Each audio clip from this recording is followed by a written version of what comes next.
Now, the greatest radio shows of all time. Suspense. The Shadow Node. Washington calling David Harding, Counter-Spy. Classic radio theater. The Great Gildersleeve. Fibber McGee and Molly. Dragnet.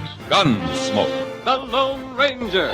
Now, step back into a time machine with your host, Wyatt Cox. Good evening, friends of the Inner Sanctum.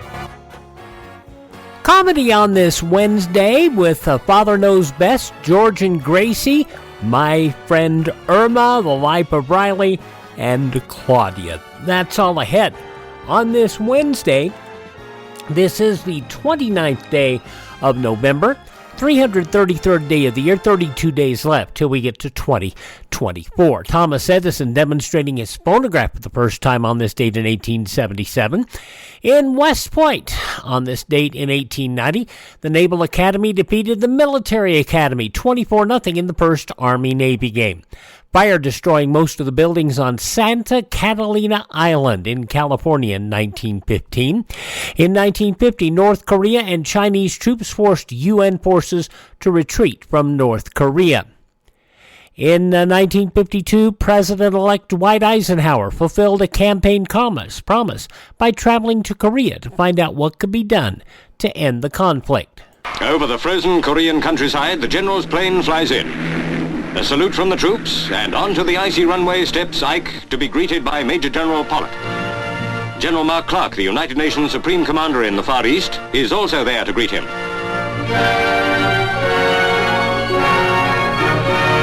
During his 3-day stay in Korea, Ike is determined to meet as many veterans from the battlefront as he can, and from their experiences plan a way of ending this bitter conflict. President Eisenhower on this date in 1952. 1961, the spacecraft Mercury Atlas V launched with Enos, a chimpanzee, aboard. Flight is a success, though the trip is held to 2 circuits of the Earth. The chimp's cabin began to heat up, a condition an astronaut could have corrected. So control officers decided to bring him down before he completed his 3rd trip. He landed in the sea south of Bermuda and is brought to the islands for quick medical checks before he is taken back to Cape Canaveral for a thorough examination. Scientists are elated at the condition of both chimp and capsule. They came through the test in a manner that brings a manned flight closer to reality for the U.S. space team. Enos and the spacecraft orbiting the Earth twice, splashing down off the coast of Puerto Rico on this date in 1961. President Johnson established the Warren Commission on this date in 1963 to investigate the assassination of President Kennedy. On this date in 1967, Secretary of Defense Robert McNamara announced his resignation to take a position as the head of the World Bank. In less than 60 days, I will have served 7 years as Secretary of Defense. No one of my predecessors has served so long. I myself did not plan to.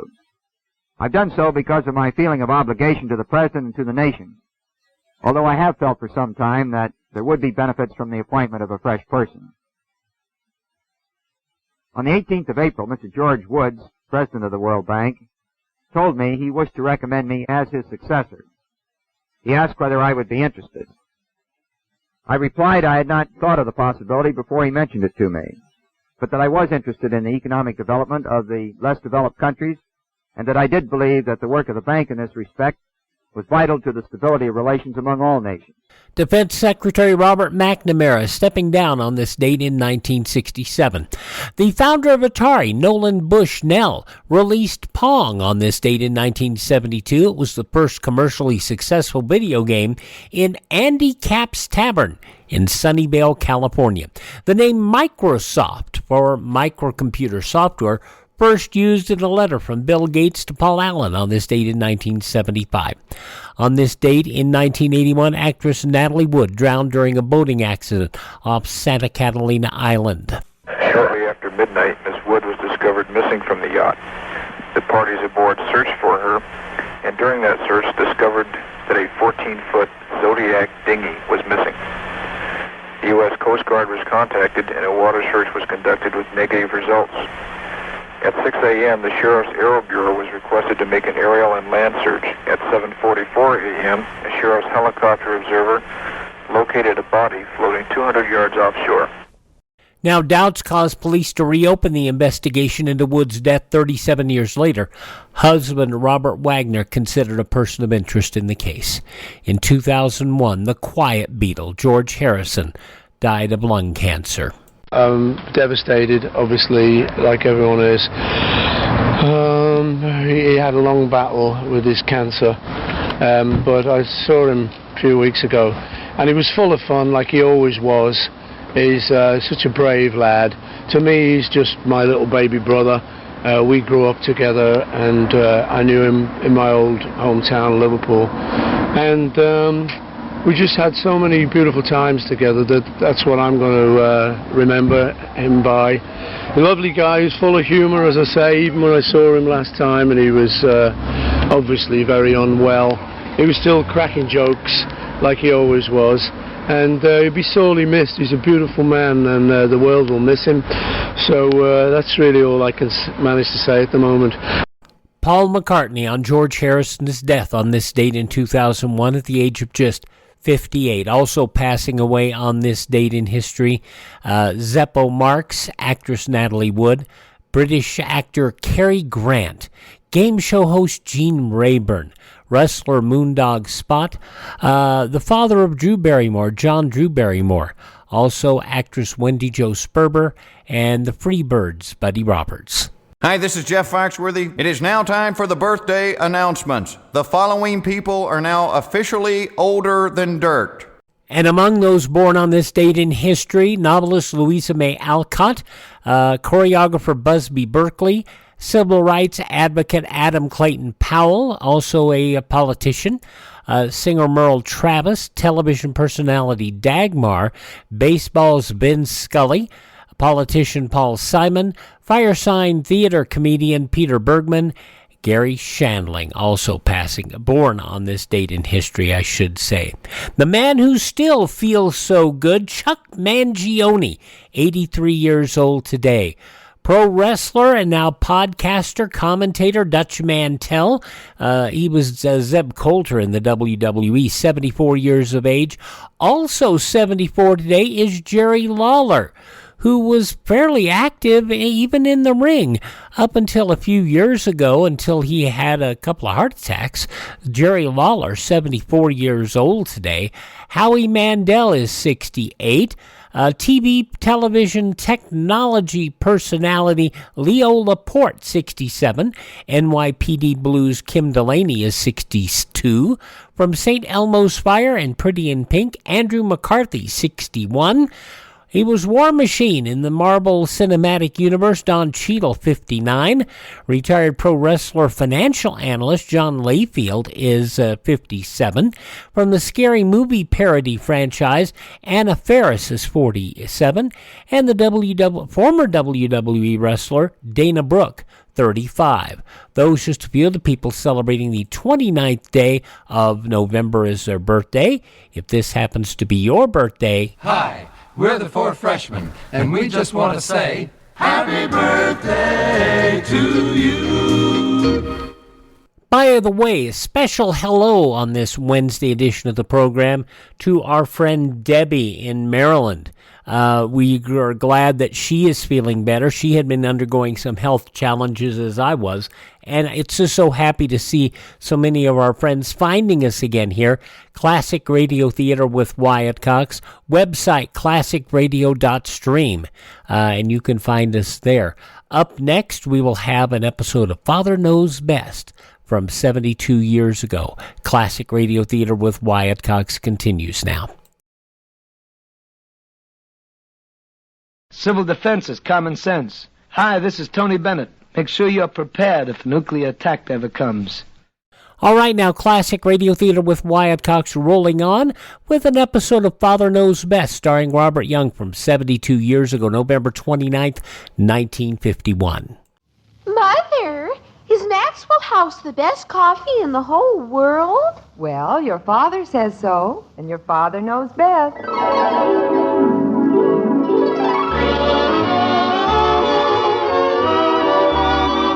Yes, it's Father Knows Best, transcribed in Hollywood, starring Robert Young as father.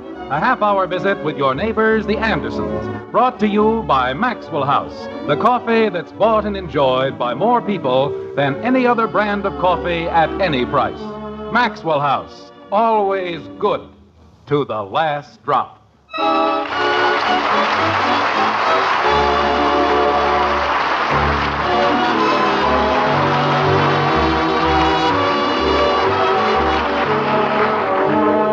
Here's a quotation I'm sure you all remember. I shot an arrow into the air. It fell to earth I know not where. I lose more darned arrows that way, or something like that. Anyway, tonight we aren't exactly concerned with arrows, but we are interested in other things that fall to earth. Meteors, to be exact. When a meteor crashes to earth, a heavenly hot rod on the loose, that's news.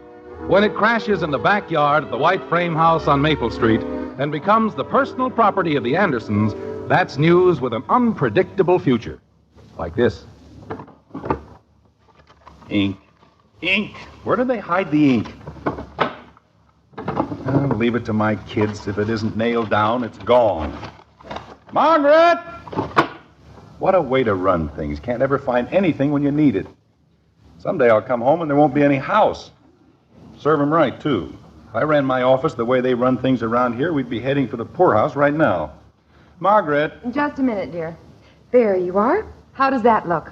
It looks fine, but do you think we'll have enough for 16 girls? Oh, we aren't half finished. We've got all the little sandwiches to make. Oh, I was beginning to get worried. Margaret. Just a minute, dear. Betty. Yes, Mother? Honey, all I want is the ink. Jim, what would we be doing with the ink? I don't know. Have you looked for it? Naturally, I've looked for it. I've looked everywhere the ink could possibly be. In the fireplace, under the rug, on top of the chandelier. That's fine, dear. Do you think 4 plates of sandwiches will be enough? Well, it depends on how big the plates are. Margaret, you aren't even listening to me. Of course I am. Figuring 20 sandwiches to a plate, that would be 80 sandwiches. But they're so small. Honey. How about 6 plates? I think that'd be better, don't you? Margaret. Let's see now. The deviled eggs and the sandwiches and... How about an aspic salad with lime jello? That sounds wonderful. Luella. Then some ginger cookies and some brownies and something to drink. That certainly ought to be plenty, don't you think? Tallulah. Jim, what do you want? I want the ink. Why do you suddenly need the ink? Because Mr. Gribble is coming over to sign for insurance on the new apartment house he's building, and I haven't finished making out the papers. And the Home Office just passed a new rule that they won't accept insurance papers that are written in blood. That's why I need the ink. Oh. Have you looked in the desk? Just forget that I ever mentioned it, please. But, dear, if you need the ink... I'll go down to the aquarium and see if I can't find a friendly octopus. They give wonderful ink. Kathy? Is she an authority on octopi? No, dear, on ink. Kathleen! I'm out here, Mommy. Will you please come into the kitchen? Okay. Honey, if I know Kathy, it'll be much easier for me to go out and buy a new bottle of ink. That's silly, dear. We've got a bottle of ink. All we have to do is find it. That's all. Did you want me, Mommy? Of course not. Your mother was practicing to be a Swiss yodeler. She was? Jim. Couldn't we have a cake instead of cookies? Betty, will you please... But, Father, this is important. So is Mr. Gribble. Kathy, have you seen the ink? What ink? The ink. Oh, Kathy, it's very important that your father find the ink. Where is it? I don't know. Why didn't you say that in the first place? You didn't ask me that in the first place. You asked me if I saw it, and I did. Where? In the garage. What were you doing with ink in the garage? Well, I didn't have it. Bud did. He and Joe Phillips were making signs. What kind of signs? About the meteor. Oh, well, suppose you go out in the garage and... The meteor? Uh-huh. What meteor? The one in the backyard. Now, look, Kathy, if you're going to make up these wild stories... But I'm not, Daddy, honest. We have a meteor? In our backyard? Sure. Let's go outside. Okay. Jim, if Mr. Gribble comes... I'll be in the backyard, honey. I'm going to teach these children that when I ask for the truth, I want the truth. But it is the truth, Daddy. How about the ink? We'll take care of the ink later. I didn't tell a fib, Daddy. Honest, I didn't. Kathy, if a meteor falls anywhere, people for miles around can hear it. It makes a noise like... Well, it makes a very loud noise. Bud said maybe it landed last night while we were at the movies. Then one of the neighbors would have heard it. After all... But this is only a little meteor. See? Kathy, that isn't a meteor. It's a plain, ordinary rock. But it's so black. It's still a rock. If it's a rock, how did it get in our backyard? Well, that's a very good question. And how come it's still hot? Kathy... It is, Daddy. Feel it. By golly, it is hot. Bud says that's how you can tell it's a meteor. I still say, where is he? Bud? Oh, he and Joe Phillips are putting up the signs. We're going to charge admission. There's something fishy going on here, and if I find out... It's certainly hot, all right. Bud says anybody ought to be glad to pay a dime to see a real live meteor. Margaret! He says it's probably the only meteor that ever fell in anybody's backyard in the whole neighborhood. Honey! What is it, Jim? Come out here a minute. Jim, Betty is having 16 girls from her sorority for tea. But there's a meteor out here. That's fine. It's still hot, Mommy. Don't go too close to it, dear.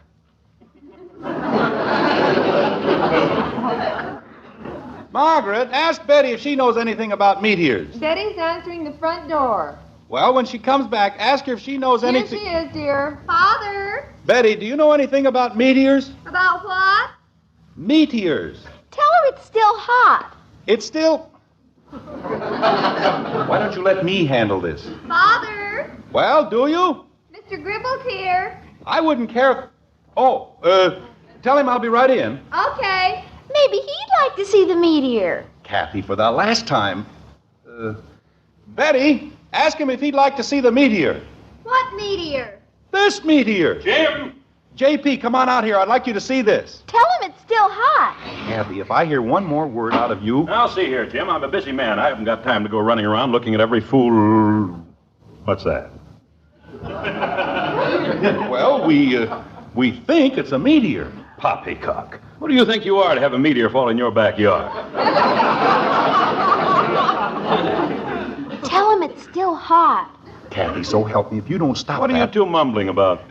Nothing, JP. I told Kathy it was just a rock, but... It's still hot. JP, Kathy, why don't you go into the house? But, Daddy! Why, George, it is hot, isn't it? Yes, but it's probably just something the boys... You know, the more I look at... Jim, look at this. What? This black formation. That's iron oxide. Oh? It does look like iron oxide, doesn't it? You know what causes that, don't you? Well, naturally. Naturally. Jim, when a meteor hits the Earth's atmosphere, the friction causes intense heat, and, by George, that is a meteor. It is? Look at it. See those flow marks and that irregular pitting? Jim, this is sensational. Oh, I don't know, JP. It's only a small meteor. Small? Why, it's half buried in the ground, and I'll bet it weighs over 100 pounds. I know. Jim, my boy, this is one of the greatest things that ever happened to us. Well, it's... us. Why, when the State Historical Society hears about this, we're a cinch to become honorary members. We are. I can just see the headline. Springfield industrialist discovers meteor. Mr. Gribble. Just a minute, Kathy. You know, JP, I don't like to say anything, but this is my backyard. Well, naturally, my boy, and you'll go down in history as the man whose backyard was lucky enough to receive this heavenly gift. I know, but if there's going to be a headline... Jim, are those insurance papers ready for my signature? No, but as soon as I find... Oh, I see what you mean. Mr. Gribble. Kathy, please don't annoy Mr. Gribble right now. I wasn't annoying him. Of course he wasn't. What is it, child? You owe me a dime. Kathy. Well, Bud said everybody had to pay a dime. But, kitten, Mr. Gribble... And besides, it's for a worthy cause. She's absolutely right, Jim. JP... Furthermore, I consider it a privilege. Here you are, Kathy. 10 cents for, what is the worthy cause? We're gonna buy sodas. Yeah, right. Jim, if we want this to hit the morning papers, I'd better get busy on it right away. But how about your building insurance? Later, my boy, later. First, I'm going to see to it that our Meteor story is given the proper attention. But, J.P. We've got to do this thing right, you know. Reporters, photographers, the full treatment. I'll be back before you can say hello, bud. Hi, Mr. Gribble. Hello, my boy. Beautiful day, isn't it? I'll be back in a few minutes, Jim. Don't go away. I'll be here, J.P. What's he all excited about? Hiya, Dan. Hello, Mr. Anderson. Hello, boys. I understand you've been rather busy. Did you put all the signs up? Boy, did we. You know what, Dad? We even got Mr. Crandall to let us put one in the drugstore. That was nice of him. Look what I got. A dime. For the Meteor? Uh-huh. What did I tell you? Boy, are we gonna clean up. And we haven't had the signs up 5 minutes. Why didn't we think of this before? What a couple of dopes. Wait a minute. Why didn't you think of what before? The Meteor. We could have been millionaires. You know, Mr. Anderson, it came to me last night in a flash.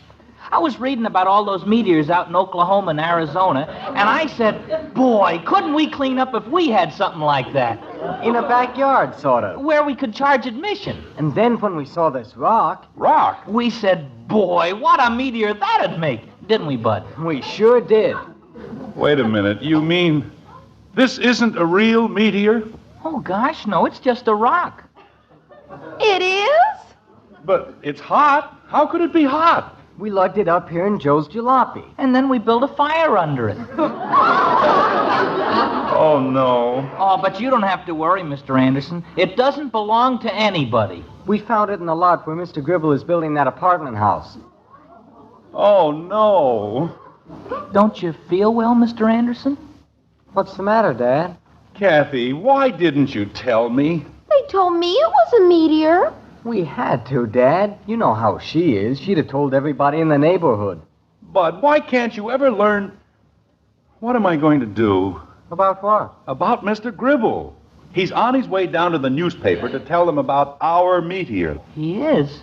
Holy cow. Gosh, we didn't mean to... I mean, we were just gonna fool some kids, weren't we, Joe? Sure. That's all we were gonna do.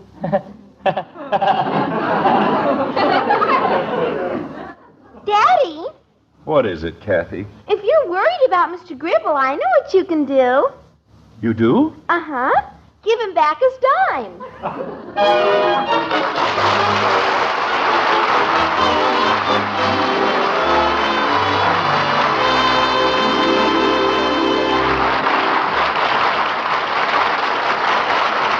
Just offhand, I'd say Father's in pretty much of a mess this time.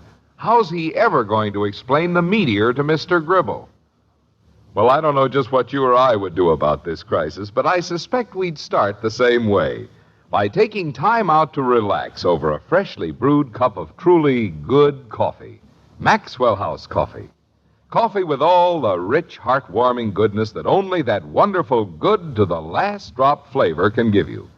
And you know, the enjoyment of that superb flavor is the very reason why more families buy and enjoy Maxwell House coffee than any other brand at any price.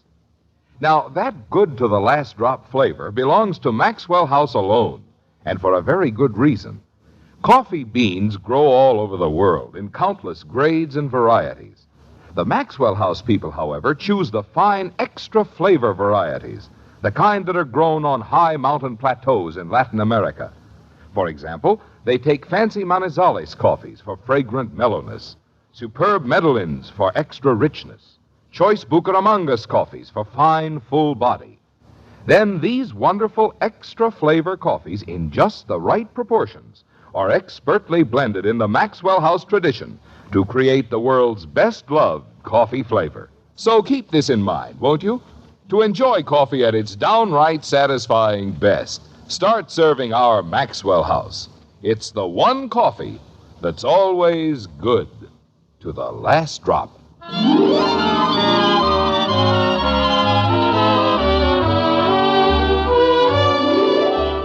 It isn't much later as time goes, but for Jim Anderson, the moments have been endless. He's seen his entire life float agonizingly before his eyes. And while there seems to be plenty of sickening past, there doesn't seem to be an awful lot of future. Not with Mr. Gribble, at any rate. Clients like Mr. Gribble are few and far between. And now look at him. Gone with an old hot rock. Or practically. Like this. There's got to be something we can do. I mean, we can't just stand here. You suppose we ought to sit down? Joe. Yes, Mr. Anderson? Wouldn't you like to go home? Oh, no. I got you into this and... Yes? Well, I'd like to see how you get out of it. You know, Joe, you get more like your mother every day. Thank you, sir. You're welcome. Dad, I've got an idea, but, Well? Kathy. Oh, Kitten, Yes, Daddy? wouldn't you like to go somewhere and play? No, Daddy. How about doing your homework? I don't have any homework. Margaret! Oh, please let me stay, Daddy. I won't say anything. Well... And if I do say something, I'll just tell him it was Bud's fault. And how were you supposed to know it was only an old hot rock? And anyway... Margaret! What is it, Jim? Call Kathy. What would you like me to call her? Honey, this is no time for games. She wants to help you with the sandwiches. No, I don't. Yes, you do. Father, we're having enough trouble as it is. Kathy? Yes, Mommy. Why don't you come in and help me with the sandwiches? Say, that's a great idea. All right, Bud. Go ahead, kitten. Kathy? I'm coming, Mommy. You just wait, Bud. Someday you'll be the youngest one of the family, and then see how you like it. Bud, you said you had an idea. Oh, how would it be if we hid the rock and told Mr. Gribble the meteor exploded? Hey, that's terrific. Bud. You know, meteors do explode, Mr. Anderson. They explode when they hit the Earth, not the next day. Maybe this was a delayed action meteor. No, Bud, we'll have to do better than that. Well, what if we cover it up with dirt and tell him it disappeared? And if he wants to know what the dirt is, we tell him we're making a mountain out of a molehill, right? What? Never mind. Well, it's a cinch we've got to get the rock out of sight, so let's get going. Where do you think we ought to put it, Mr. Anderson? I'll settle for the garage. Okay, Joe, let's go. I'd better give you a hand. Oh, you don't have to, Mr. Anderson. We've been lifting it in and out all day. You have? Sure. We had to keep the fire going, didn't we? Come on, let's go, Bud. Okay. Heave. There. That does it. Now suppose we each take an end and walk sideways. Okay. Wait a minute. Why don't you just roll it? Oh, gosh, no. It'd leave a track. He'd find it in 2 minutes. Pardon me. Are you ready, Bud? Ready. Here we go. Why don't you let me take one end of it? We're doing fine, Dad. You know, it's an amazing thing. If you boys use half as much energy working on something useful... Mr. Anderson, could you please open the garage door? Are you sure you don't need any help? It isn't even heavy, is it, Joe? Oh, gosh, no. It's light as a feather. Well, I won't argue with you. There you are. Let's put it down, huh? Okay. Joe, don't drop it. Joe! It slipped. Are you all right? Oh, sure. It wasn't heavy. It just slipped. Hey, look at the way all that black stuff peeled off. Well, let's not worry about that now, Bud. Let's... Mr. Gribble. Oh, my gosh. Jim, my boy. Let's get out of here. The ashes. What? He'll see the ashes from the fire. Well, maybe I can cover him up. It's too late, Joe. Just, hello, J.P. Certainly didn't take you long, did it? Jim, you know Joe Hogan of the Springfield Herald, don't you? Oh, sure. Mr. Anderson and I are old friends, aren't we, Mr. Anderson? Jim! What? The meteor, it's gone. Gone? What do you mean, gone? I meant to tell you about that. You see... It was awful, Mr. Gribble. It sure was. What was? Well, you see... Somebody swiped it. They what? They sure did. We hadn't turned our backs more than 2 minutes and bang, it was gone. Now, wait a minute. Who goes around swiping meteors? Crooks? Haven't you heard? Gosh, there's a whole gang of them. International meteor crooks. They specialize in hot meteors. What? Don't they, Joe? Sure, everybody knows that. They do they? Jim, what's going on here? Well, it isn't easy to explain, JP. You see... Jim! Father, will you get her out of here, please? Excuse me, JP. What's the matter, Betty? Kathy ate a whole plate of sandwiches. I did not!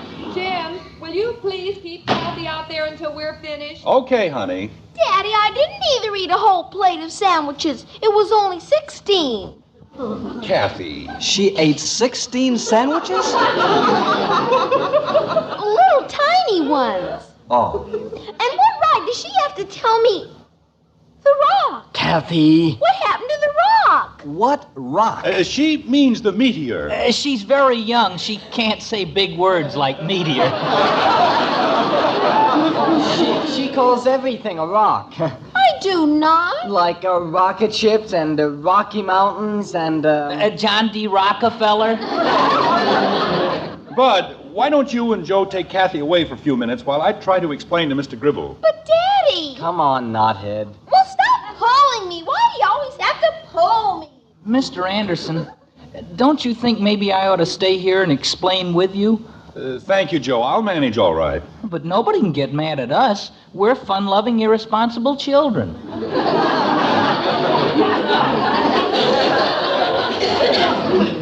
I know, Joe, but... Oh, we can get away with murder. See here, Jim. How long have you been running this madhouse? JP, I know it seems very peculiar. Hey, Mr. Gribble, look at this. Ashes. What? The meteor was hot, huh? Oh, we can explain that. You see, it landed on a bunch of wood. Hey! Bud, what did you do with Kathy? It's okay, Dad. I locked her in the garage. In the garage? Holy cow. Oh, my gosh, I forgot. Daddy, I found it! Well, I guess that takes care of that. Let me out! I found it! Shall we move in the general direction of the garage? Gosh, Dad, I didn't mean It's to... all right, son. We should never have started this in the first place. But you didn't start it, Mr. Anderson. We did. Daddy! We're coming, kitten. Jim, if this is what I think it is, well... I don't know what you're so mad about. I'm the one who got dragged out of a nice warm office to look at a hole full of ashes. We'll have you out in 2 seconds, Kathy. I don't know where the ashes came from, but there was a meteor in that hole. I've seen too many meteors in my time not to know of. There you are, baby. Daddy, look! I found it! So... JP, the whole thing started very innocently. You weren't satisfied sharing the credit with me. You wanted the whole meteor for yourself. I what? How do you like that, Hogan? After all I've done for this man, treated him like my own son. JP, you've got this all That's wrong. the part that hurts, to be treated this way after all I've done. But, JP... It's all right, Jim. It's your meteor, and if you want to keep it for yourself, I want you to have it. But it isn't a meteor. That's what I've been trying to tell you. Oh, now I don't know a meteor when I see one.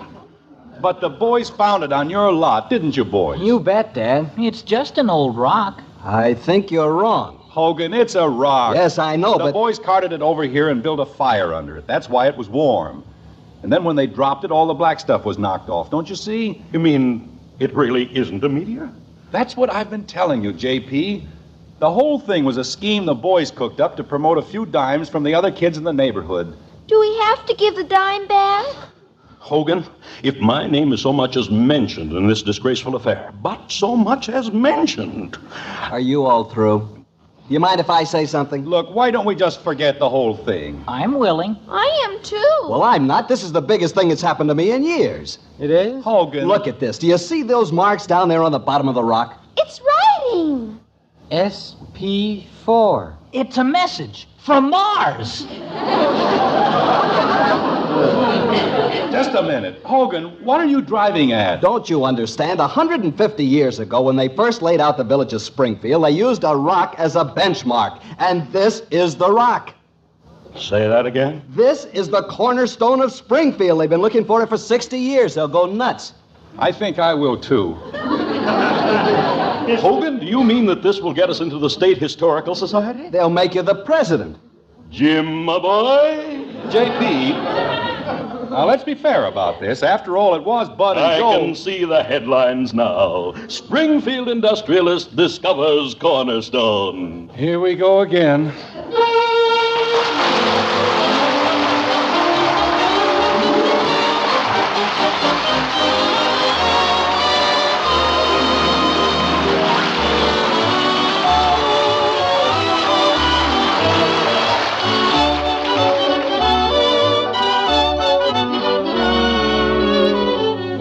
truly good coffee can do so much to make your day a happier one, it seems a shame not to enjoy the one coffee with the very most in rich, full-bodied flavor. Which coffee is that? I say it's Maxwell House Coffee, bought and enjoyed by more people than any other brand. The only coffee with that famous good to the last drop flavor.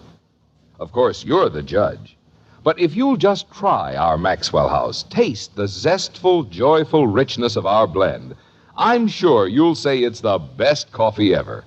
Then just count all the truly good cups you get from each pound. You'll know you found your best coffee buy. This weekend, look for the big white cup and drop on the familiar blue tin. Take home Maxwell House Coffee. Always good to the last drop.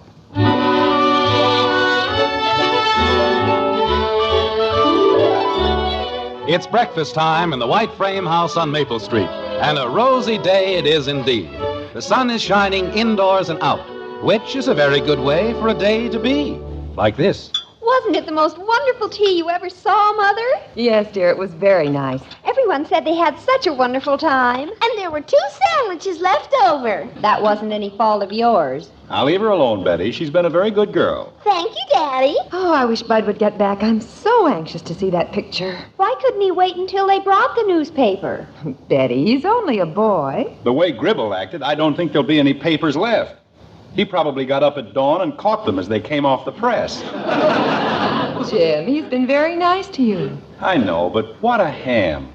Springfield Industrialist. I got it. Bud, is the picture in? Girl. Now, let's not get all excited. Ted, will you see it? It's all over the front page. It is? Oh, Let me have it, Bud. Jim, I'm trembling all over. Mr. Gribble and Dad and Joe and me on the front page. Well, what do you know? Oh, I want to see. What does it say, Jim? Oh, there's a long story about the cornerstone. What does it say under the picture? Read it, Father. All right, it says, the Messrs. Anderson and Phillips, who yesterday discovered the long-missing cornerstone of Springfield. With them are Mr. Anderson's father and a friend.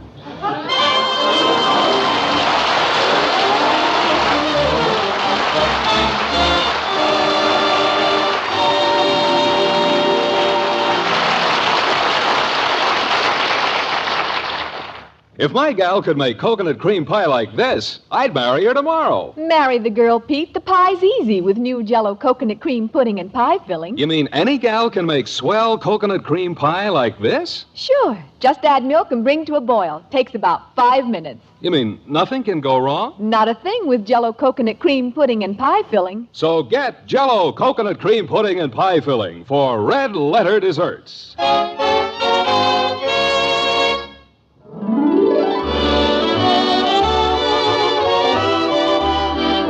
Join us again next week when we'll be back with Father Knows Best, starring Robert Young as Jim Anderson, with Roy Bargy and the Maxwell House Orchestra. In our cast were Jean Vanderpyle as Margaret, Rhoda Williams, Ted Donaldson, Norma Jean Nilsson, Lou Merrill, Gil Stratton Jr., Harry Bartell, and yours truly, Bill Foreman. So until next Thursday, good night and good luck from the makers of Maxwell House, America's favorite brand of coffee, always good to the last drop. Father Knows Best was transcribed in Hollywood and written by Ed James.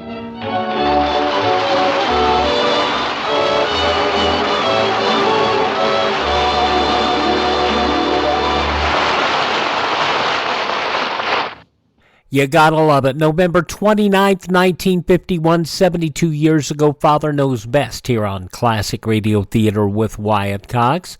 Coming up next, we'll go back to 1945 as Gracie goes back to college. Heaven forbid. George Burns and Gracie Allen when Classic Radio Theater with Wyatt Cox continues in a moment. Our boys are still fighting. Are you still saving used fat? It's urgently needed to help make battlefront and homefront supplies. There are people today going around that we didn't save tinfoil and we didn't save used fat. And these people are just idiots. All righty, George Burns and Gracie Allen now. 78 years ago, November 29th, 1945, with our guest, Jack Benny. It's Max Maxwell House Coffee Time, starring George Burns and Gracie Allen.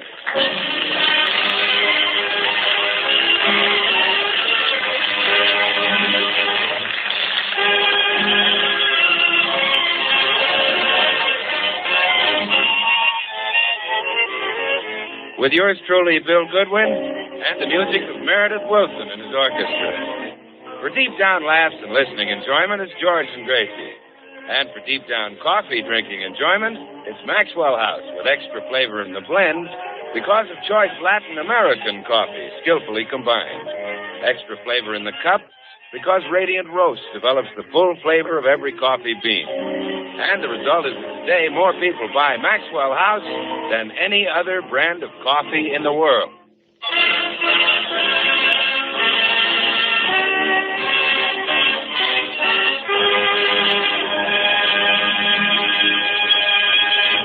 Well, last week, George was left $5,000 in the will of his late Uncle Marvin.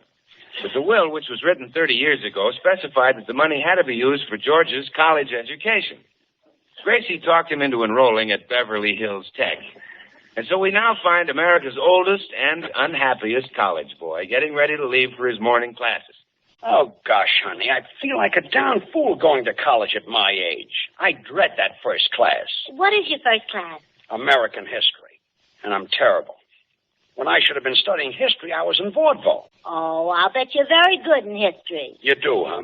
Yesterday, the professor asked, what great American stayed longest in the capital? I answered, Al Jolson.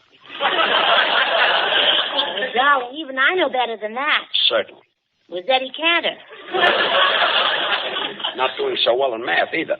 The professor flunked me. He what? He flunked me. Well, you should have flunked him right back. Well, I'm going to give up college. I'm not learning anything. Not learning anything? Why, you're getting much smarter than me. There you are studying things like civics. And I've never even seen a civic. I'll bring one home sometime. You should be proud to be going to college and learning things. But, honey, my friends are laughing at me. Last night, the fellas called up and wanted me to go to a burlesque show with them. I had to say, I can't, guys. Haven't finished my homework. All right. But when you do go to a burlesque show, you'll enjoy it more because you've studied anatomy. That's an advantage? Well, of course it is. To them, a leg is just a leg. But you can tell a tibia from a fibula. Oh, sure. I can whistle and stamp my metatarsal.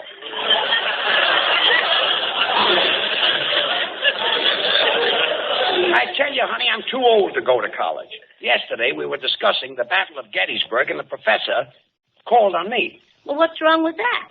He wanted an eyewitness account. Oh, he was only kidding. You look very young. Well, I'll bet you win that contest they're having to pick the most popular man at Beverly Hills Tech. Oh, don't be silly. I don't stand a chance. Come in. Well, hi, Burns. Oh, Bill, I want to ask you something. Doesn't George look young? Young? George? Here we go. All right, Bill. Come on, slug me. Oh, George. I think you're terrific. You've got everything. Huh? Well, you know, I think you're great, George. You're so... And you have such... And then there's your... Well, not to mention that... Well, I could go on saying those wonderful things about you for hours. Well, I'd say a few. Would you say that George is handsome? Well, there's not a handsomer man in the state of California. Oh, why, Bill, you're handsomer than I am. Well, all right then, one. Got me on a technicality. Small tech. Well, would you say that George looks young? Well, in his 20s. No, I believe you love George. You bet I do, Gracie. Kind and clever, that's handsome young George. You know, about this time of year, handsome young George says to himself, what does deserving old Bill want for Christmas this year? I got a TL for you, deserving old Bill. Handsome young George isn't giving any Christmas presents this year. What? Something tells me handsome young George has just heard his last kind word from deserving old Bill. No Christmas present? Why, you miserable little miser. You antiquated little scarecrow. Why, Bill, a minute ago you said that George was handsome in his 20s. Well, he may have been handsome in his 20s, but who remembers 50 years ago? Goodbye, humorist. See you later, Scrooge. You see, Gracie, let's stop kidding ourselves. College is not for me. Well, George, your Uncle Marvin left you $5,000 to be used for your college education. Now, if you don't use it, what'll become of it? I asked the lawyer that. He said it would go to a home for down-and-out actors. Well, I'd much rather you got it now. But, honey... Think of the fine traditions of college. Think of the dignity and the stature it gives you just to be attending. Come in. Is Georgie ready to go to school? Oh. Be with you in a minute, Bobby. I got a lot of books for you to carry today, Georgie. Okay. George, you have to carry that boy's book? Certainly. He's a senior. I'm only a freshman. Oh, my goodness. Hey, Georgie, why didn't you tell me you had a swell-looking sister? Yeah. And me $100 for the senior prom. Well, this is just a hag for me to drag. Look, Bobby... I should be the queen of the prom. Yeah, me? Among all those college girls? Are you kidding? Well, you're a slick chick. There ain't another tomato like you on Vine. Well, all right. Well, all right. We don't cut a rug, we'll really squirm, Worm. Well, beat me to the socks, Bobby. Beat me to the socks, Bobby. This chick is dynamite. Well, all right. Okay, let's go to school.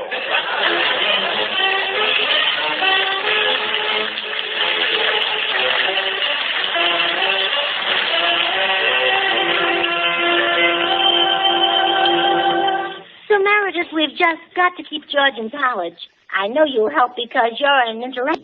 Well, I've noticed that too, Gracie. Yeah, it's up to us to guide George's footsteps so that he'll be brilliant and witty like us. Uh-huh. And be able to discuss books and operas and things. Yeah. Have you read any good books lately? No. Neither have I. You've been to the opera recently? No. Neither. Gee, what a shame that George can't discuss these things like we can. Well, he will be able to if we can keep him from quitting college. What does he want to quit for? Well, he thinks he's too old. Now, if we could just get someone his own age to go to college with him now. Maybe someone on the radio. They have some awfully old women on the Tom Brenneman program. No, George isn't that old. And besides, we need a man, someone George can pal around with. It'll be awfully hard to find them in radio because the stars of the big programs have already gone to college. Look at the Rudy Valley program and the Jack Benny program. The star of the Jack Benny program is a college man? Sure. Rochester went to college.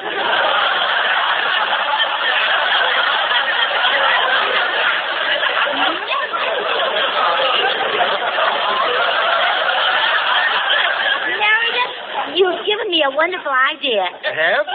Jack Benny is the perfect man to go to college with George. They're old friends, and they both need an education. I'll go right over to see them.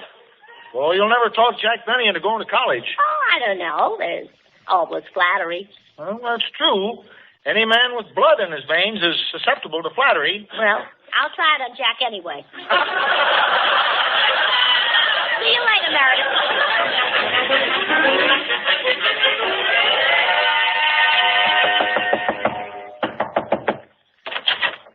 Yes?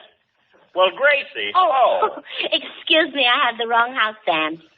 Van? Oh, aren't you Van Johnson? No, Gracie, it's me, Jack Benny.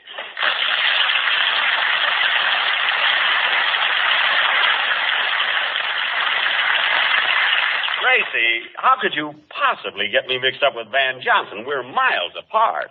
You are? Certainly. He's at Metro and I'm at Warner Brothers. You thought I was Van Johnson. Well, come in and sit down, Gracie. Here, I'll turn on the light. Mustn't strain eyes as good as yours. Jack, I've come to ask you a favor. Anything at all. Van Johnson, that's cute. What is it you want me to do, Gracie? Well, I want you to make George into a college boy. Gracie, you misunderstood me. I'm with Warner Brothers, not Mayo Brothers.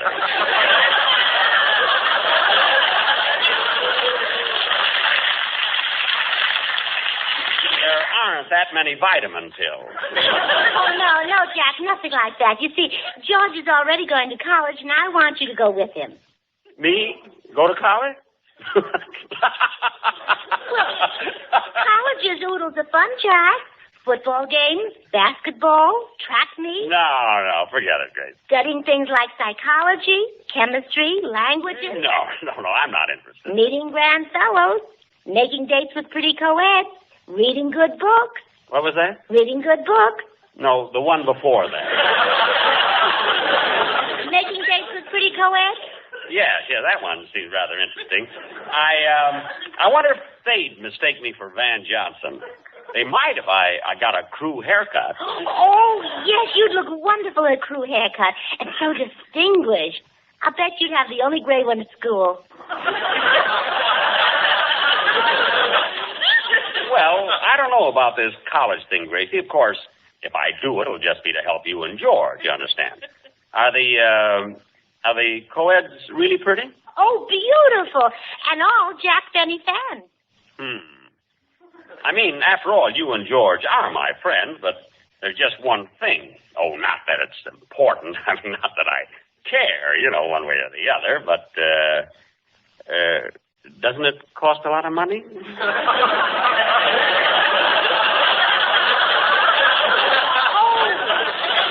Oh, no, it won't cost you a cent. George will pay your tuition and buy your books and everything. Oh, Gracie, I couldn't let George do that. You couldn't? Well, if you put it that way, I guess I'm trapped. George would pay for everything, you think? Oh, yes. You'll even get 50 cents a day for lunch. 50 cents? Mm-hmm. Well, I can eat for 30, and that gives me 20 cents a day clear. Unless I eat with a co-ed. In that case, I save the whole 50 cents. All right, Gracie, it's a deal. Good. Lunch for your first week will be $3. Here's the $5 bill. Oh, wait, I got your change right here in my pocket. Here you are. 4 halves. Or if you'd rather have it in bills, I'll get out my billfold. Oh, no, don't bother getting undressed.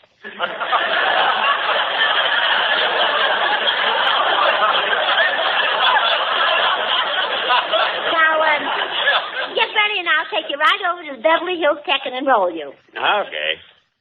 Yeah, I wonder if those co-eds will mistake me for Van Johnson. Maybe I better have Rochester give me just a little henna rinse. Oh, Rochester!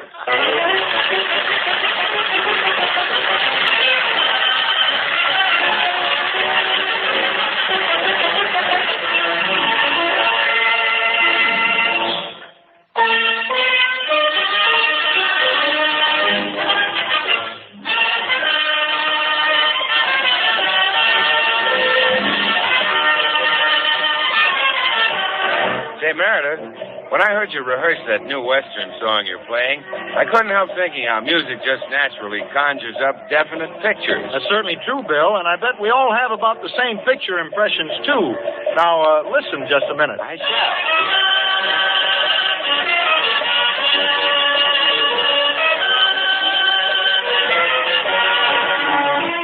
Well, Bill, doesn't that tune bring to mind Purple Sage against Colored Canyons?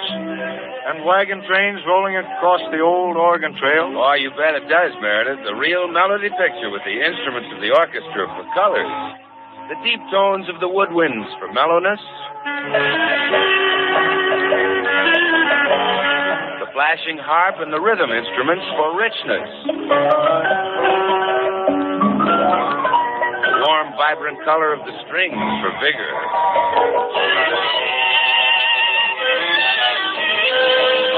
And the depth of the brasses for full body.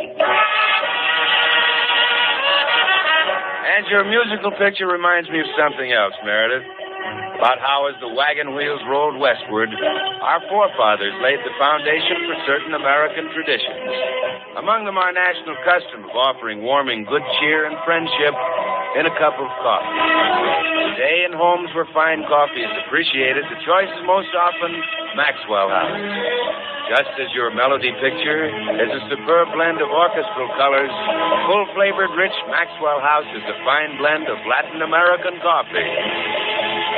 Manizales for mellowness.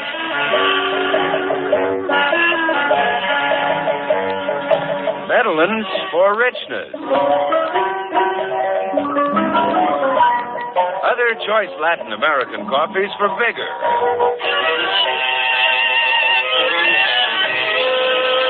And Bucaramangas for full body. And then those fine coffees are so skillfully combined that the result is true harmony.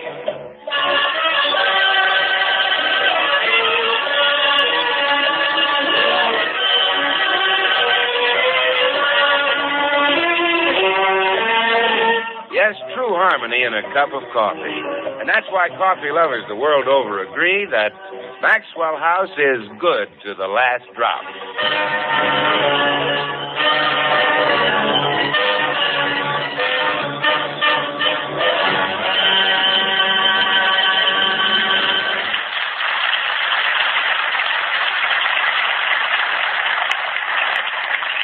Oh, George, I'm so proud of you.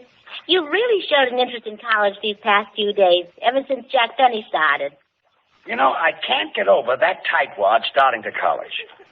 I'd like to know what poor sapper's putting up the money. I'd laugh right in his face. Oh, that'd be pretty hard for you to do. Yeah. Huh? I meant Jack wouldn't tell you.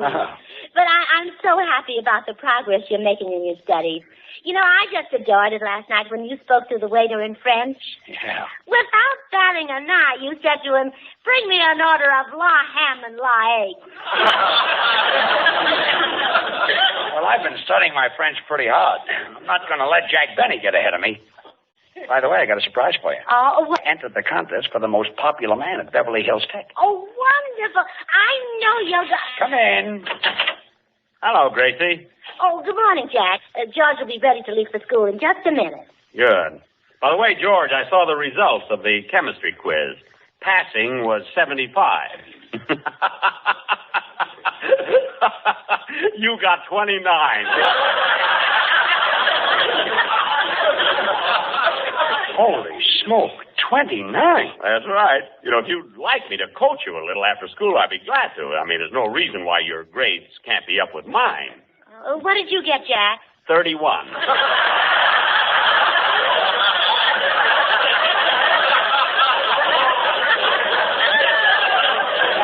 Well, anyway, I'll bet George is better than you are in French. Better in French? Why, I know a whole sentence. Ouvrez la fenêtre. What does it mean? Open the window. Well, suppose George doesn't know that. Does it matter? Does it matter? Put him in France on a hot day and he'll suffocate.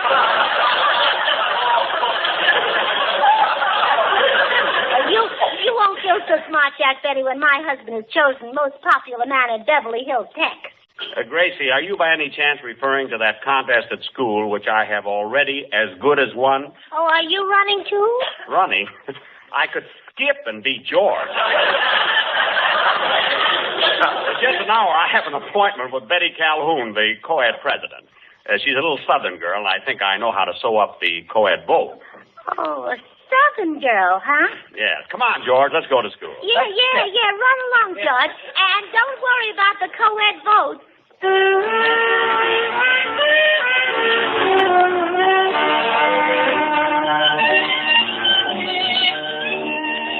Oh, pardon me. Are you Betty Calhoun? That's right. Was there something I could do for y'all? Well, yes. I want you to get all the co-eds to vote for George Burns at the student rally tonight. George Burns? That funny little old man? Oh, please, Betty. I wish you wouldn't talk that way about my son. Your son? How could you have a son his age? Oh, I didn't when I had him. He was just a baby. But he he looks so old. Oh, he isn't really. He just looks that way because he had such an unhappy childhood down south. You don't mean to say that Mr. Burns is a show-enough Southerner, too? Too? Well, don't tell me you're from the South. Couldn't y'all tell? How could I? Well, tell me about George's childhood. Oh, it was awful. We were so poor, little Georgie didn't even have pants to wear. Not even jeans? Oh, hers wouldn't fit him at all. Oh, it was terrible. We tried to make a living, but everything went wrong. When the cotton market was high, we planted cotton. Up came wool. But you get wool from sheep.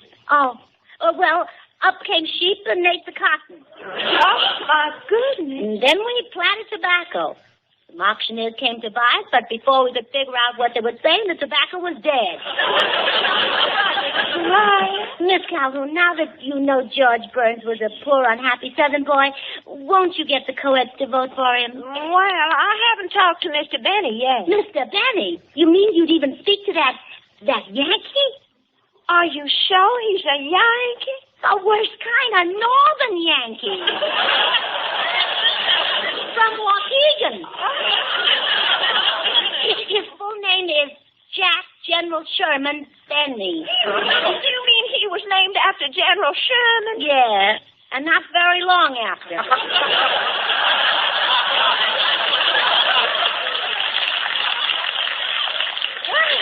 In that case, I'll downright snub him. Well, get ready. Here he comes. Well, shut my mouth. If it isn't lovely and charming Betty Calhoun. Why, man, you all sure enough look as pretty as a magnolia blossom from my old sure enough plantation. Oh, no. And greetings to you all, Mrs. Burns, ma'am.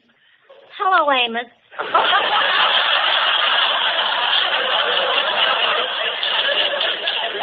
Mr. Benny sounds like a Southerner, but Benny isn't a Southern name. You all ain't heard my full name, ma'am. It's Lee Stonewall Magnolia Fort Worth Taters Benny. Really? LSMFT. But aren't you from Waukegan? I'm proud to say I am. Waukegan, Virginia. Garden spot of the South. Folks down there will be mighty unhappy if you all don't get me elected most popular man at Beverly Hills Tech. Shame on you, Mrs. Burns, for calling this fine Southern gentleman a Yankee. Come along, Stonewall. Who? Oh, sure enough. Goodbye, Mrs. Burns, you all. Oh, that unscrupulous man. Cheating to win the election. Oh, thank goodness George had never stooped to deceit or trickery. Well, that leaves it to me, and I enjoy it so much.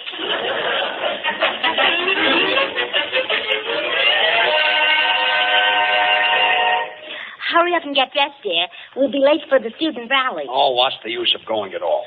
Benny has got the co-ed vote sewed up. He'll swamp me. He'll do nothing of the sort. Don't forget, every contestant will be called out to entertain tonight. And you're going to sing. You think they'll like my singing? Like it, oh, darling. Every time you sing, a chill runs up and down my spine. Really? Yeah, come on, sweetheart. Touch a spark of melody to the powder keg of your tonsils and blast me to paradise. Okay. Ain't misbehaving. Oh. A chill did run up your spine. Oh. What was that? Return trip.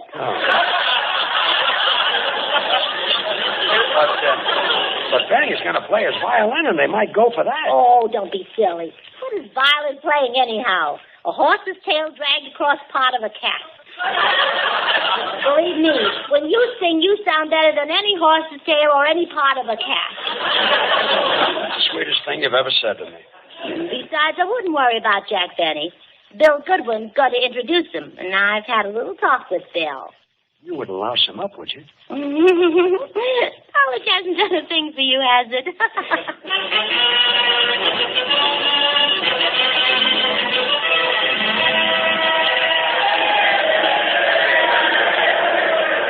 All right, students. The contest for most popular man at Beverly Hills Tech continues. And now, it's a real honor for me to introduce this next contestant, a truly great artist. That's me, folks. He's a famous star of stage, screen, and radio. I can't wait for television. Not only a great wit, but a violin virtuoso. That means I play well. And here he is in person, John Bunny. That's Benny, Jack Benny.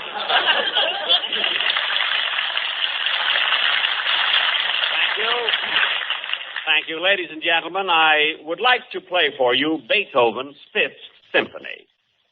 I would like to, but I can't.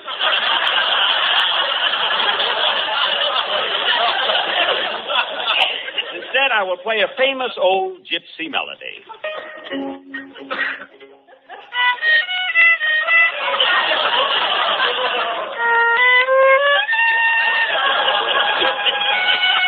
Oh, by the way, I forgot to say that Mr. Barney plays a... Benny, that's Benny. Oh, I forgot to say that he plays a Stradivarius. Thank you. Now, that's the finest violin made, you know. Go ahead, Mr. Boney. Benny. In fact, the Stradivarius is to violins what Maxwell House is to coffee. Look, the students here would like if I play... Of course they'd like it. More people buy and enjoy Maxwell House than any other brand of coffee in the world. Well, go ahead and play, Mr. Beanie. Beanie. Speaking of beans, only superior coffee beans are blended and rated. That's why Maxwell House is so appetizing, rich, full-bodied, and mellow. Coffee at its full, flavored best, good to the last drop. And now, back to Mr. Benny. That's Beanie. Can I play now? Yes, sir.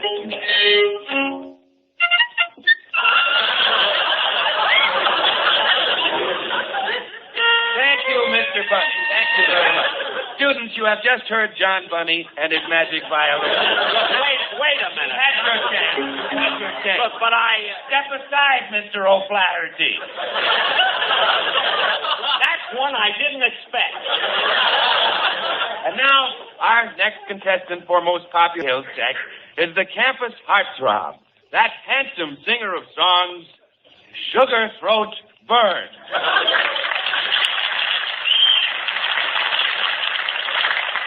Say, George, I know I'm licked, and just to show you I'm a good sport, there's no hard feelings, I'll accompany your song. Well, gee, that's swell of you, Jack. I'm going to sing Ain't Misbehavin'. Ain't Misbehavin', all right? Here's your introduction.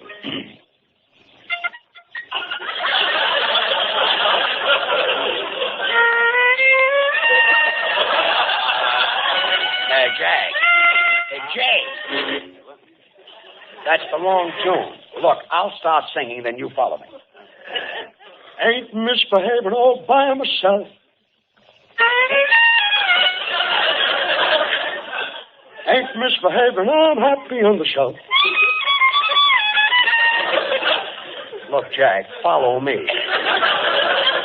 No one to talk to, saving all my love for. Oh, baby, love for you. Really saving love for you. Ain't misbehaving, I'm on the shelf by myself. Oh, no, I ain't misbehaving. It's love and blue. Daddy, go away.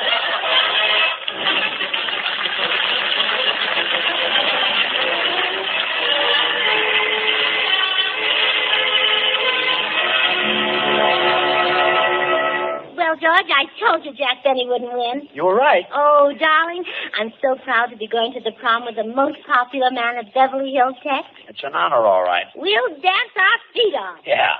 Well, come on, Bobby. They're waiting for us at the prom. We'll all read. Well, all right. Well, send me solid. Latch on, Gate. We're swinging tonight. Watch out, kid.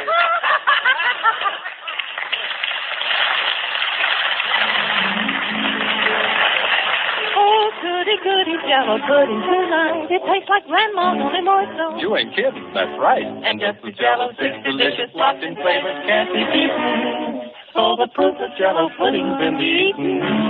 The Jello twins are hard to find, but keep on looking in your store. When sugar shortages are over, there'll be more. Just a taste of jello pudding or a jello, and you know it's the one and only Jello.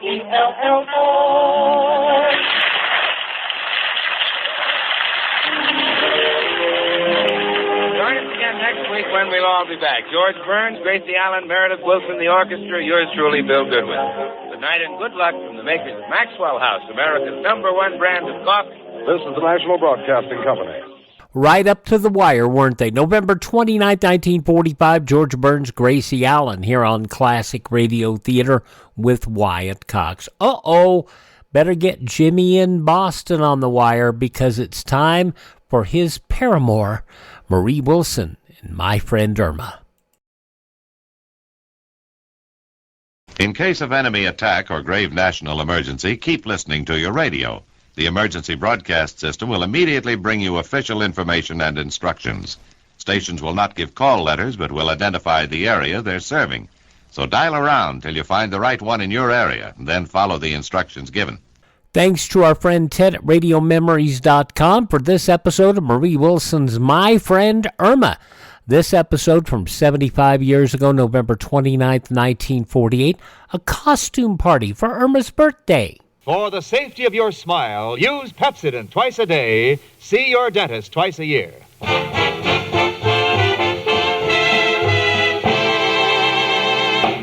Lever Brothers Company presents the Pepsodent show, My Friend Irma, created by Cy Howard and starring Marie Wilson as Irma with Joan Banks as Jane. Friendship, friendship, just a perfect friendship. When other friendships have been forgot, theirs will still be hot. My friend Irma.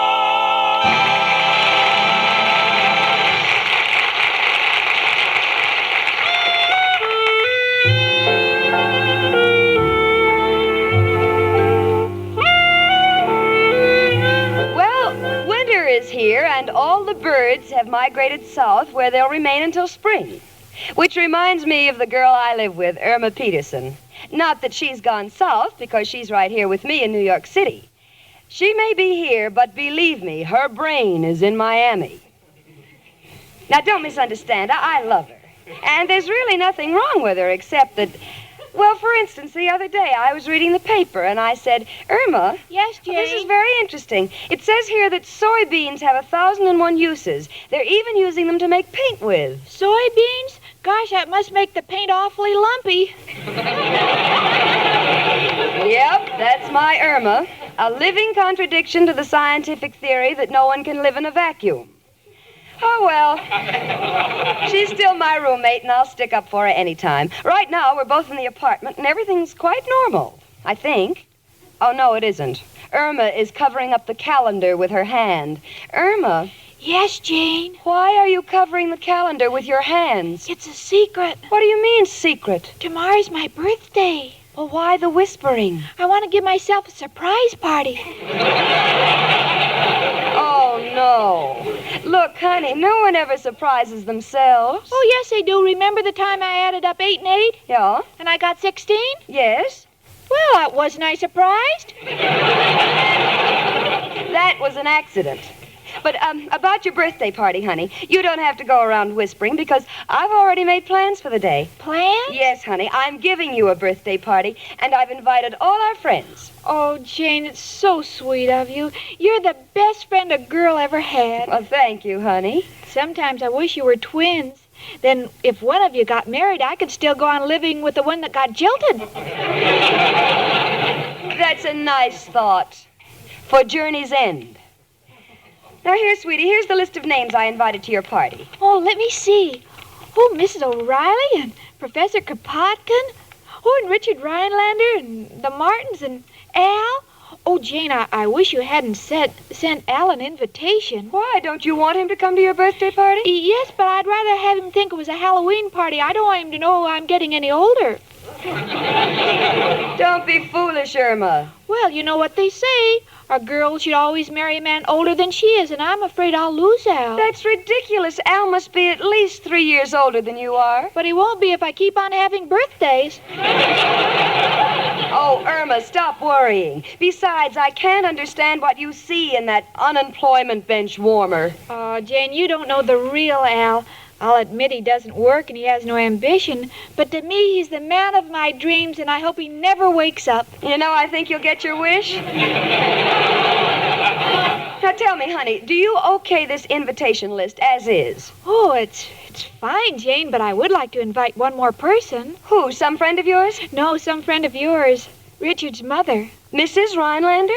Oh, I know she's society and lives on Park Avenue, but she seemed to like me the 2 times she was here before. Oh, but honey, I don't know how to explain it, but, well, Mrs. Rhinelander's always so busy with her high social affairs, like charity bazaars, horse shows, riding to the hounds. Yes, I know, and shooting grouches. Grouches? Yes, those little fat ducks. Irma, that's grouse. Honey, that's not what I mean. It's just that, well, frankly, I wouldn't know how to go about asking her. Well, couldn't you ask Richard to invite her? Well, I don't know, honey. Richard and I have only just started seeing each other again, and oh, no, Irma, it's preposterous. Oh, try, Jane. Come in. It's only me, Professor Kropotkin. Hello, Janie and Irma, my 2 little ballet dancers. One on her toes, the other still spinning. Excuse me, a little joke I picked up. Oh, what difference does it make? Why, Professor? Well, girls, I received the invitation to Irma's party tomorrow night, and I was wondering, would you like I should bring my fiddle? Maybe you'll want to have dancing. Oh, that'd be swell, Professor. Have you decided what kind of costume you're going to wear? Costume? Oh, I forgot to tell you, sweetie. I thought we should make your birthday a little different this year, so I decided it's going to be a costume affair.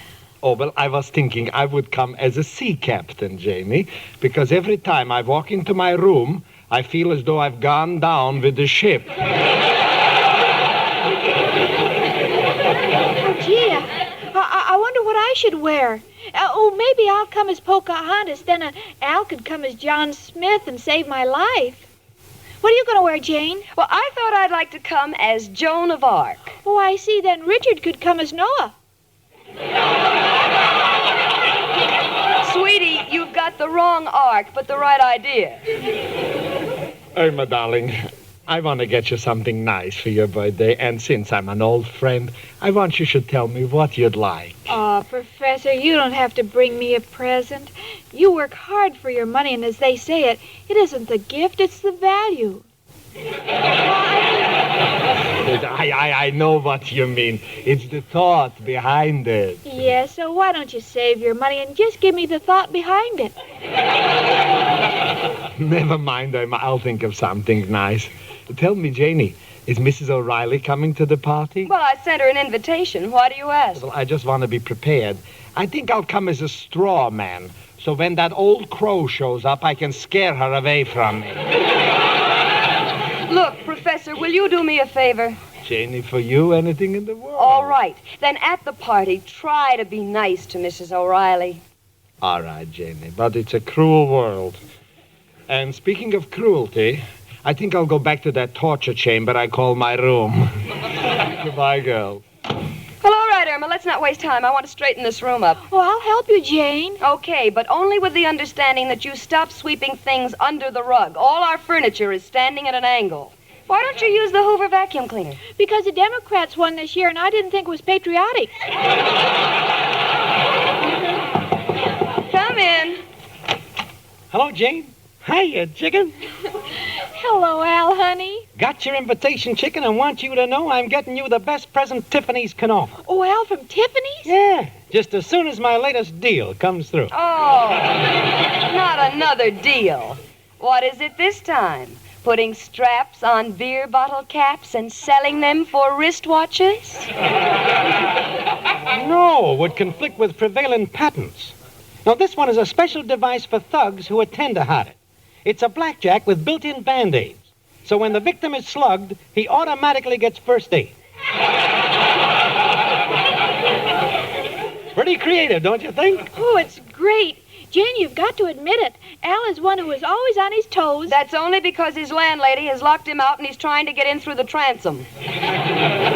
Ignore her, chicken. What plans you made for your party? Oh, gee, I'm so excited. What are you going to wear, Al? Well, that's not my problem. Got something else on my mind. And in that case, there's only one man to call. Who, Al? Who else but... Hello, Joe? Al, got a problem. Tomorrow is Irma's birthday. Want to get her a gift. What do you got? Uh-huh. Uh-huh. Uh-huh. Mm-hmm. Brass knuckles? No, Al, no costume jewelry. What else, Joe? A beautiful miniature of Abraham Lincoln? Hey, where'd you get it, Joe? Oh, you just finished printing some $5 bills. Any day now, they're going to take our phone out. Please, Jane, I'm talking to a gentleman. Say, Joe, I think I'll run over and see Dallinger the jeweler. What do you mean he's all tied up? Oh, your boys just left him and he's all tied up. Well, I'll be over anyway. Thank you and goodbye, noble friend. Come on, chicken, I want you to help me pick out your gift. All right, Al.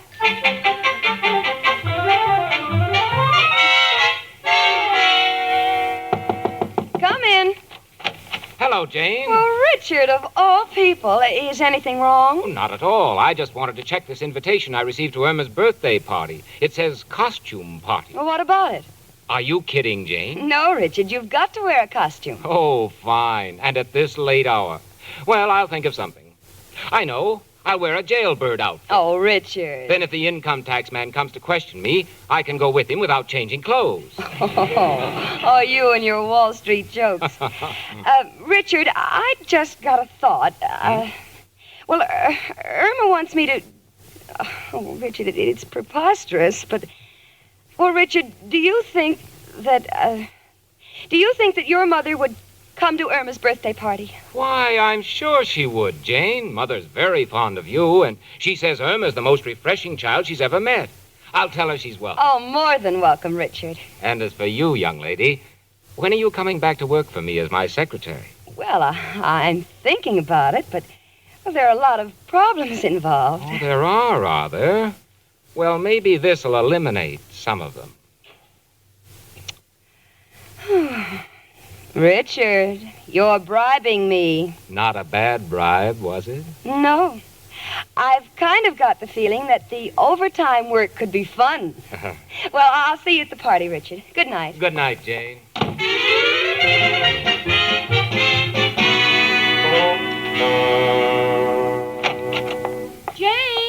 Jane? Well, she's not here, Al. Hey, chicken, look at this note on the table. It's from Jane. Well, what's it say? Irma, Mrs. Rhinelander is coming to your party. Oh, that's wonderful. Just a second, chicken. Do not think this is fair.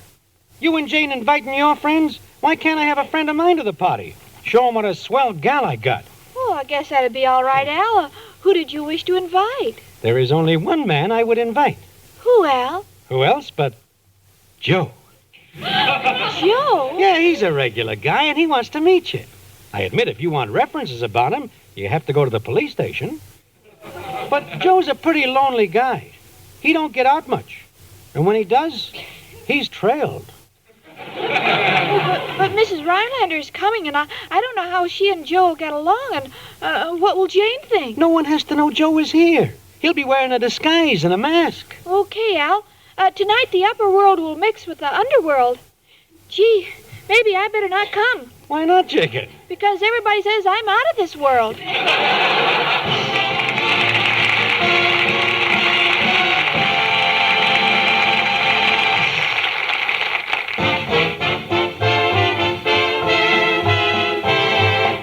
Your winning smile is a Pepsodent smile.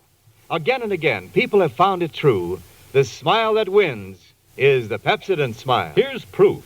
Mary Louise Shine, registered nurse, whose smile wins recruits for her proud profession. A Scarsdale, New York girl, Mary Louise graduated from Georgetown University School of Nursing. Now, her picture is appearing in magazines, newspapers, and on billboards in the campaign urging young Americans to make nursing their career. Former patients won't be surprised that Mary Louise was chosen model nurse for this campaign. They'll remember her cheering smile. The recent bride of a Chicago doctor, Mary Louise herself, said, "No other toothpaste gets teeth so bright. That's why my smile will always be a Pepsodent smile." Like Mary Louise Shine, people all over America agree. The smile that wins is the Pepsodent smile. In recent comparison tests, thousands of people preferred Pepsodent with Irium over the brands they'd been using at home. Yes, Pepsodent won by the overwhelming average of 3-1 for its cool, minty taste, for making breath cleaner and teeth brighter. Try new Pepsodent toothpaste with Irium, and you will see the smile that wins is the Pepsodent smile.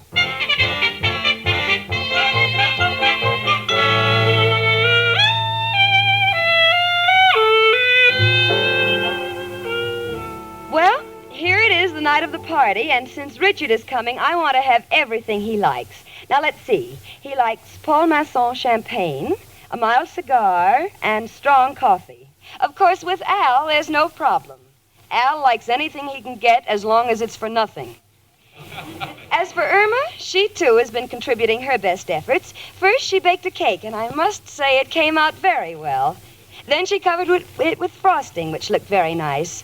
A little later, when I looked at it, Irma had lettered, Happy Birthday, very beautifully across the top in large raised letters. I didn't know what she used to make the lettering until I happened to notice 2 empty tubes of Pepsodent next to the cake.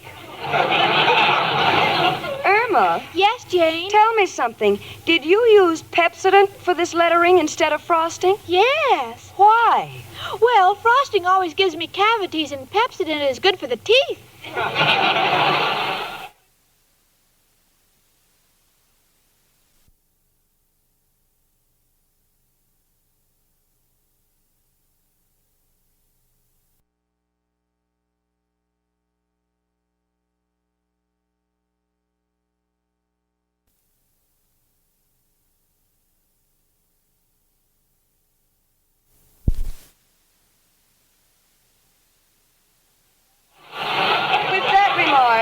I sent Irma out for ice cream and called Mrs. O'Reilly to help me get things ready. Is everything on the table, Mrs. O'Reilly? Yes, Janie. Is there anything else I can do? No, and thanks a million. You've been a wonderful help. Oh, glad to do it, Janie. By the way, do you have any strong glue? Yes, there's a tube right there on the shelf. Oh, thank you. I need it for my new eyelashes. You know, there's an awful lot of winking to be done at these parties, and I don't want any accidents. Well, I'm sure we'll all have a good time. And I do hope you and the professor will get along. Oh, I hope so too, Janie. If I do say so, I have quite a crush on the man. Sure. The professor just likes to tease you. Oh, maybe so, Janie. Oh, I understand Richard will be at the party. Yes, and he's bringing his mother. I hope it'll be a nice party and that nothing goes wrong. Hello, Jane. Hello, Miss O'Reilly. Irma, didn't you pick up the ice cream I ordered? Well, I didn't want to take it because there was something wrong with it. It was smoking. Sweetie, that's from the dry ice it's packed in. Dry ice? Oh, I thought it tasted funny for ice cream. You want me to go back? No, I'll have them deliver it. Irma, you said something about a surprise guest coming this evening. Who is it? Oh, 5'2", eyes of blue, kitchy, kitchy, coo, kitchy, coo, coo. Irma, I'm in no mood for charades. Who is it? Oh, well, it doesn't matter. Janie, it's getting late. We better get into our costumes. My goodness, it is getting late. I'd better get right upstairs and get into my costume. Well, what are you coming as, Miss O'Reilly? Well, I felt that I'd like to wear something Spanish. So I asked the professor for a suggestion. And he said I should come as a hacienda.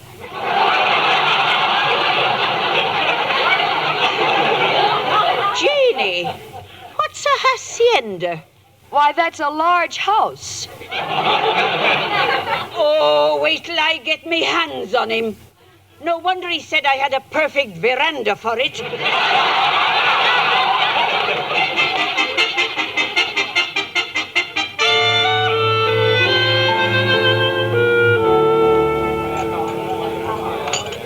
Well, here we are at the party. The little apartment really looks very gala. People are coming in wearing the most unusual costumes, and with everyone wearing masks, it's impossible to tell who is who. Irma, I recognize. She's wearing a little girl's dress and carrying a piece of meat in her hand. Irma, who are you supposed to be? I couldn't find any sheep, so I'm little Mary had a lamb chop. Great. And the professor, I recognize. He's dressed as Satan. Professor, what made you pick the costume of Satan? Well, I thought it would be appropriate since the room I live in reminds me of Devil's Island. Oh, here comes someone gentleman in a very unique costume, an old witch. Hello, Jane. Why, Mrs. Rhinelander, I didn't recognize you. Welcome. Oh, thank you. It's just grand seeing you and Irma again. Happy birthday, Irma, dear, and many of them. Oh, thank you, Mrs. Rhinelander, and many of them to you. Oh, well, I'd rather not think of it. After all, I'm 17. Gee, you don't look as old as the Gettysburg Address. Irma. I know what you mean. Oh, and Richard, look at you in a policeman's uniform. Well, it was all I could get at the last minute. Oh, well, this should be fun. Maybe later on I'll wind up in the arms of the law. Yes, and maybe you'll get a life sentence. You know what I mean? Tell me, Irma, where's Al? Oh, he's late, and gee, I can't understand it. He generally arrives the same time the food does. Well, I wonder what can be detaining him. Hello? Hello, Jane. Al, why aren't you here at the party? I'm across the street in the drugstore. Been watching your window and do not like what I'm seeing. You got a mean streak in you. Well, what do you mean? What's the idea of inviting a cop to the party? Cop? Oh, Al, that's Richard. That guy always did have a sadistic sense of humor. Of course, I ain't got nothing personal against cops. It's just that they have made all my friends exclusive. I gotta get a pass to see him.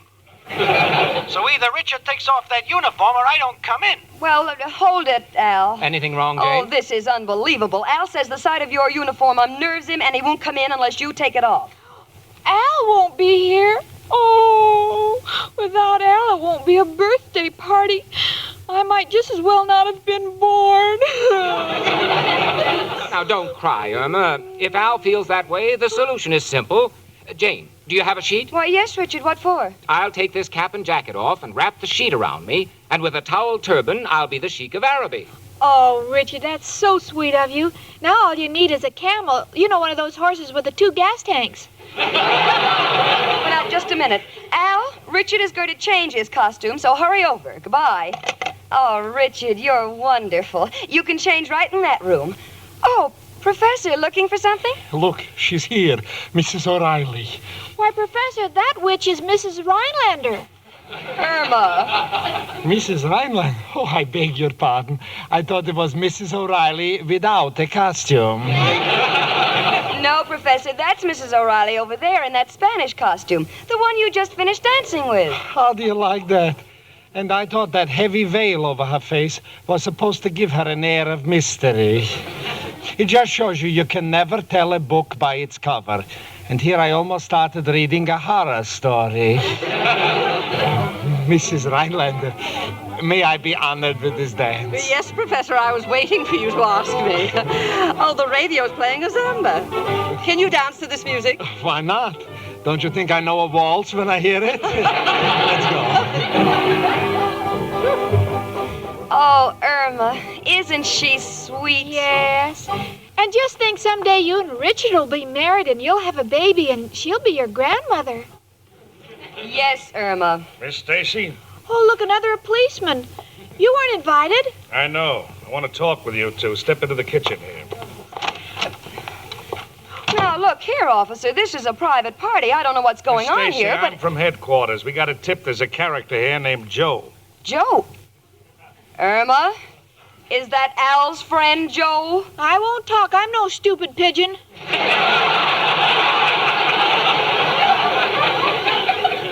Lady, we have nothing against Joe except that we want him for questioning. I don't know what disguise he's wearing, so I'll just go out there and mosey around. Irma Peterson, how could you invite that character? Well, Al begged me, and when he does that, it brings out the mother in me. I couldn't turn down my own son. I mean, can't you realize the humiliation we're facing? Richard is here, Mrs. Rhinelander. We'll all be taken away in the police wagon. Why? Why? Honey, let me explain to you. Joe is... Well, in the vernacular, Joe is hot. Oh, that's silly. How can he be hot when Al says he just got out of the cooler? Irma, you don't understand. Richard will never talk to me again. Oh, I'm sorry, Jane. Sorry? You're always sorry. You were sorry the time you put peroxide in the turkey dressing because I said I liked white meat.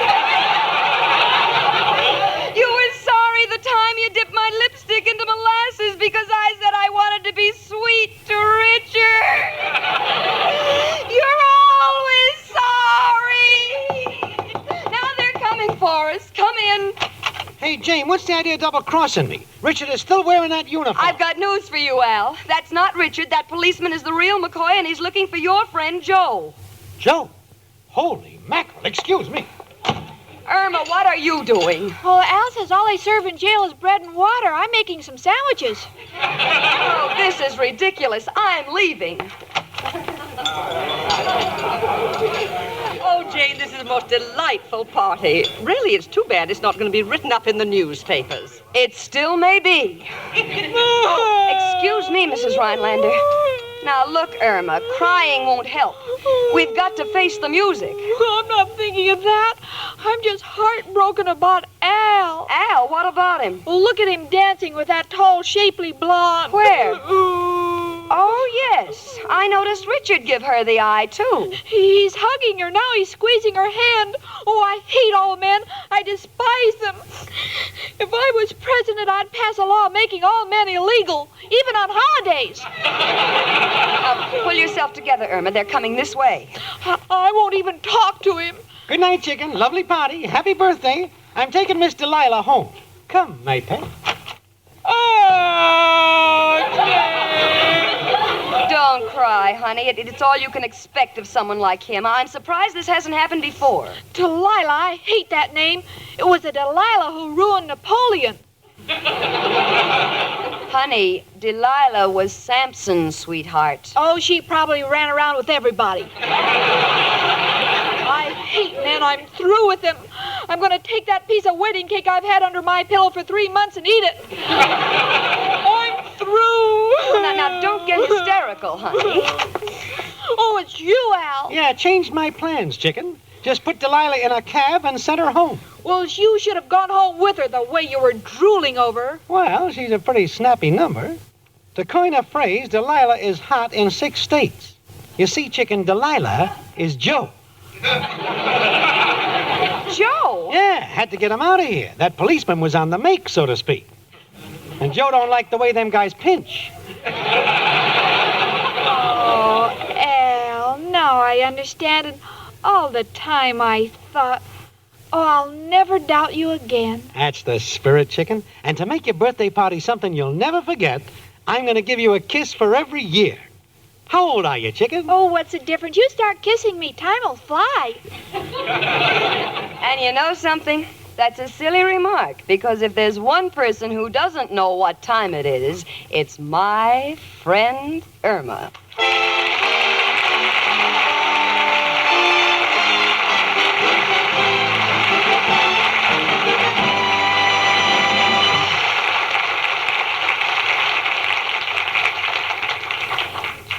Your winning smile. Your winning smile is a Pepsodent smile. Again and again, people have found the smile that wins is the Pepsodent smile. Yes, it's true. It's borne out by the vote of thousands of people who tried new Pepsodent toothpaste with Irium in a recent nationwide test.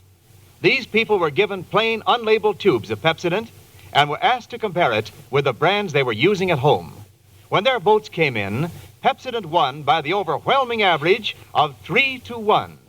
These people say new Pepsodent tastes better, makes their breath cleaner, and their teeth brighter than any other toothpaste they tried. Remember, that's not just our opinion. That's what people say. They say it 3-1.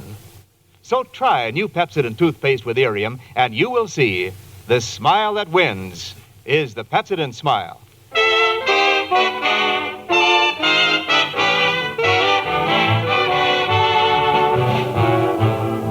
My Friend Irma is produced and directed by Cy Howard. Park Levy writes the script with Stanley Adams and Roland McLean, and it is brought to you by Pepsodent toothpaste with Irium, another fine product of Lever Brothers Company. Marie Wilson is starred as Irma with Joan Banks as Jane. The part of Al was played by John Brown. Hans Conried was heard as Professor Kropotkin, Gloria Gordon as Mrs. O'Reilly, and Donald Woods as Richard.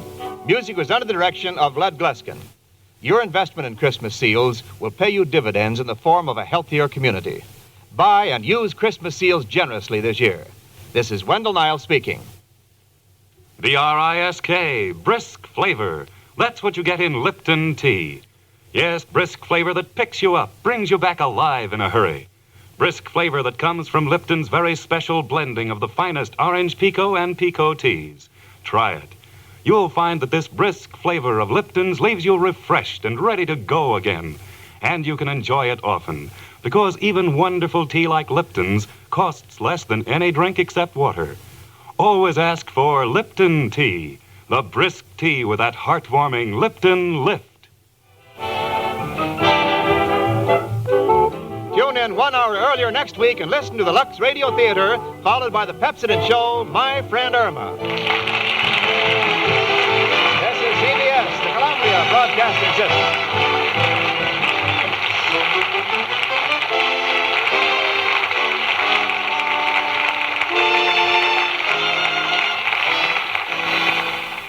Joan Banks filling in for Kathy Lewis in this episode of My Friend Irma as Jane Stacy due to an illness. Marie Wilson and My Friend Irma from 75 years ago, November 29th, 1948. Tomorrow on Classic Radio Theater with Wyatt Cox, the Aldrich Family, Edgar Bergen and Charlie McCarthy, Phil Harris and Alice Faye, Groucho in You Bet Your Life, and, of course, another episode of the soap opera Claudia. Coming up next, though, we'll take you out to that rollicking riveter William Bendix in The Life of Riley, here on Classic Radio Theater with Wyatt Cox. Listen and learn through civil defense. This is Johnny Cash. I'd like all of you to remember that America can withstand enemy attack if we support the emergency plans of our community and learn to help ourselves. Make sure you're prepared. Contact your local civil defense office today. You know, if atomic bomb lands, that would truly be a ring of fire. Alrighty, let's see. Life of Riley here on Classic Radio Theater with Wyatt Cox. William Bendix starring in this episode from November 29th, 1947, 76 years ago, and it's Thanksgiving. And the Rileys are having Thanksgiving at the Gillises. It's new. It's amazing. It's Prell, P-R-E-L-L, Procter & Gamble's new Radiant Cream Shampoo in the handy tube. Prell brings you The Life of Riley.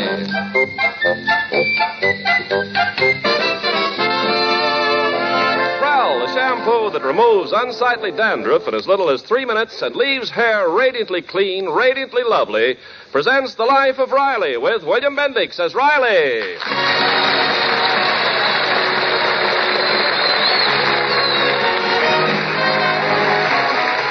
Well, Thursday was Thanksgiving, as that fresh cranberry stain on your vest will indicate. And today we find Chester A. Riley thankful that it's all over. But a few days before Thanksgiving, Riley was singing a different tune as he was walking home from work with his friend, neighbor, and co-worker, Jim Gillis. Hey, wait, Gillis. Let's go down this street here. I got to pick up our Thanksgiving turkey at Al's Meat Market. Oh, I'm glad you reminded me. My honeybee told me to pick ours up. Ah, great guy, Al. You know, in our house, all four of us like the drumstick, and nobody likes the whatchamacallit. So this year, Al promised to give me a turkey with 4 drumsticks. How is that possible? 1 turkey with 4 drumsticks? Yeah, well, with Al, it's easy. Some other customer will get a turkey with no drumsticks and 2 whatchamacallits.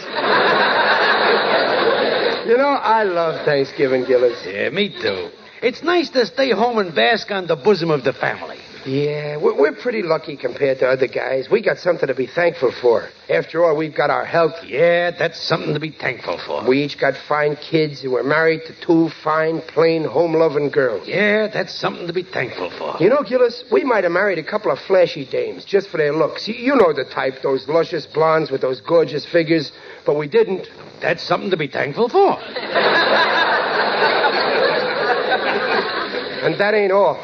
I'm thankful for the good friends I got. Like you, Gillis. A guy couldn't ask for no better friend than you. You're wonderful. I love you too, Riley. I feel like we're more than just friends. We're brothers. Oh, we're more than brothers. We're sisters. Under the skin. I'll never forget what you did that time our house burned down and we had no place to live. Ah, what did I do? So I let your family live in my house for a couple of weeks. Any noble-type person would have did the same.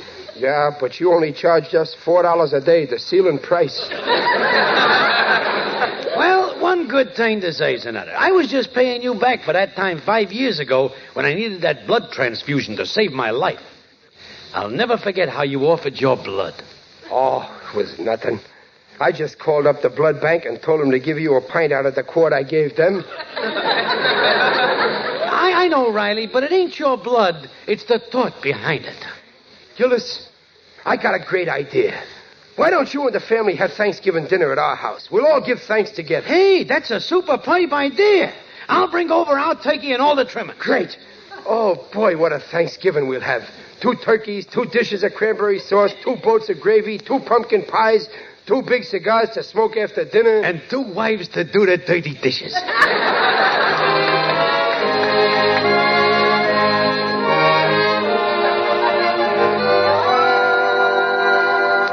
Chester Riley, how could you go and invite the Gillises for Thanksgiving dinner without telling me? I'd like to feed my guests, and we've only got 1 small turkey. Relax, Peg, relax. I also invited their turkey. Oh. Oh, no. No, it's not right to let guests bring food. Now, we'll buy... Dublin, it's real holiday spirit. When we sit down to eat, it won't be their food or our food.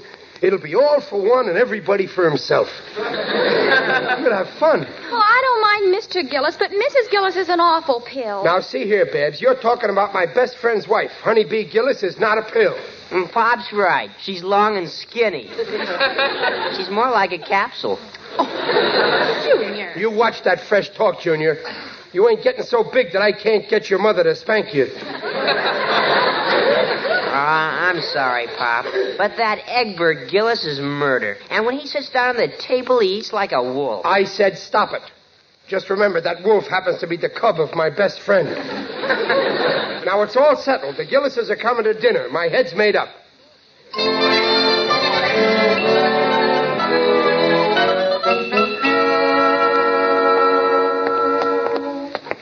Hey, hurry up, Riley. We'll be late for work. So anyway, Gillis, when I told Peg and the kids that you and the family is coming over for Thanksgiving dinner, they was thrilled. You know what they said? How should I know what they said? I ain't the kind of a next-door neighbor goes around eavesdropping.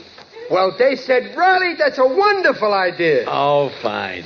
And tell Junior not to worry. I'll see that my Egbert don't eat like a wolf.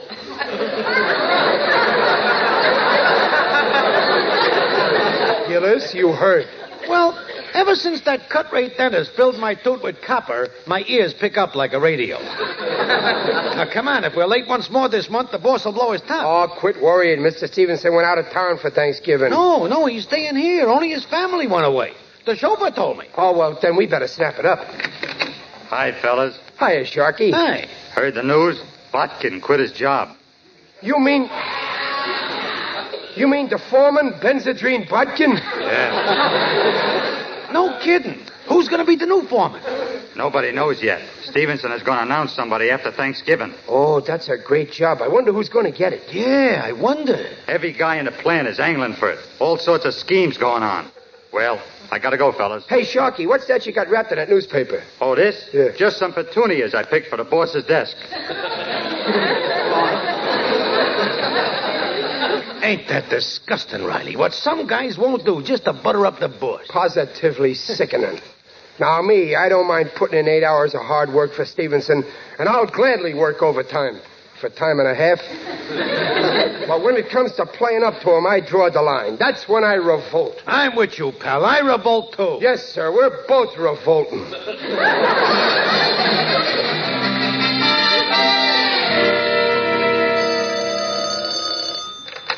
Hello, Stevenson speaking. Hello, boss. This is Gillis. I just heard you're going to be a bachelor on Thanksgiving. Me and the family would love to have you break bread on us. Well, say, that's awfully nice of you, Gillis. I think I can... hold on a minute, will you? My other phone's ringing. Hello? Hello, boss. This is Riley. What are you doing for dinner on Thanksgiving?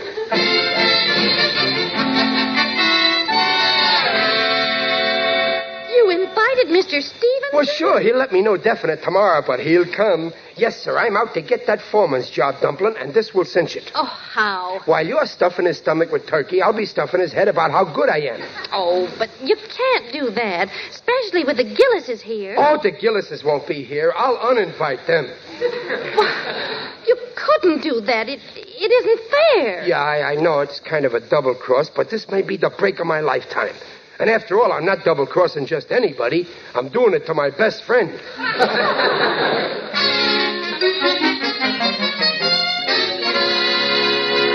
But, honeybee, don't you get it? I invite the big boss here to dinner, I get in good with him, and the next day I'm foreman. But you promised to go to the Riley. Oh, I'll get out of that pooch face. This is a crucial thing. Now leave everything to me, vision of loveliness.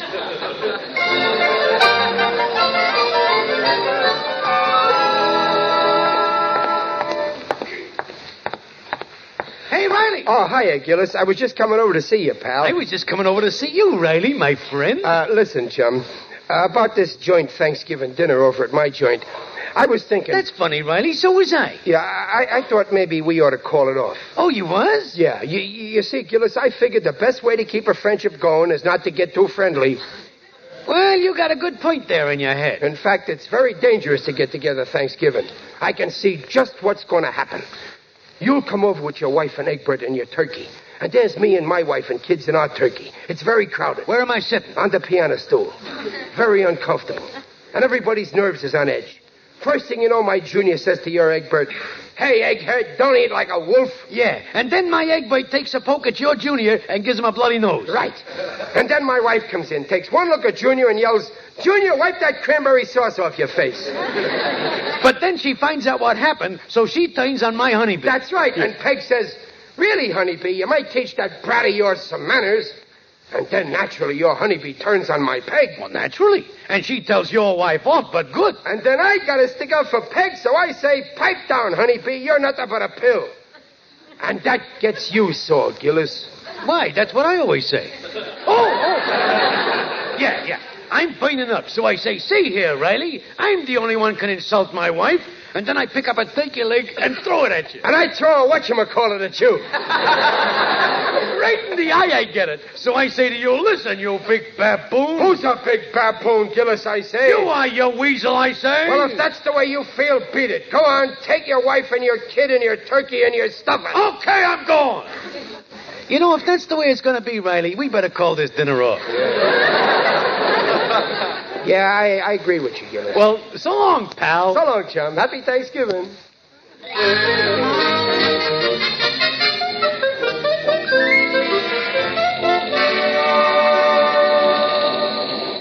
We need some more rivets, Gillis. Oh, yeah.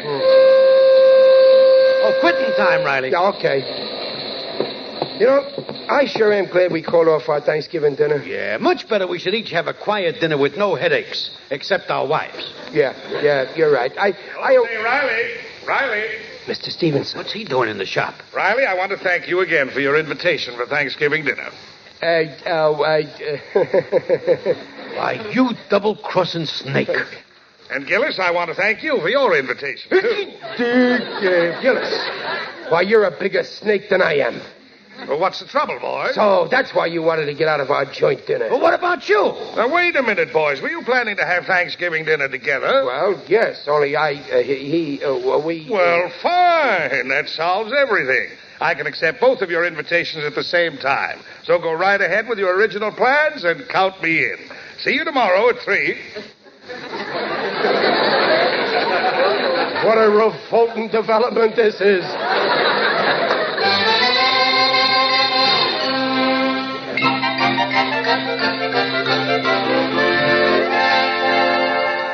Jimsy, I thought your boss was coming here for dinner. No saccharine lips.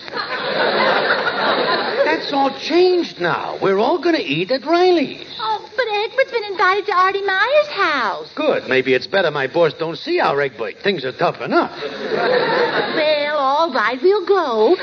Even if it is Riley's house, you can still drop a few hints about the foreman's job. Oh, no, that's out. Riley and me made an honorable deal. And Hinton wouldn't be croquette. I guess you're right. It's not the honest thing to do. But I got a better plan. We're bringing a turkey, and Riley's got a turkey. But what do we need 2 turkeys for? Why, yes, one will be enough for 7 people, especially the portions Riley serves. So I'll sell our gobbler and buy the boss a box of his favorite cigars. That'll put us in solid. Oh, Jimsy, you're so clever.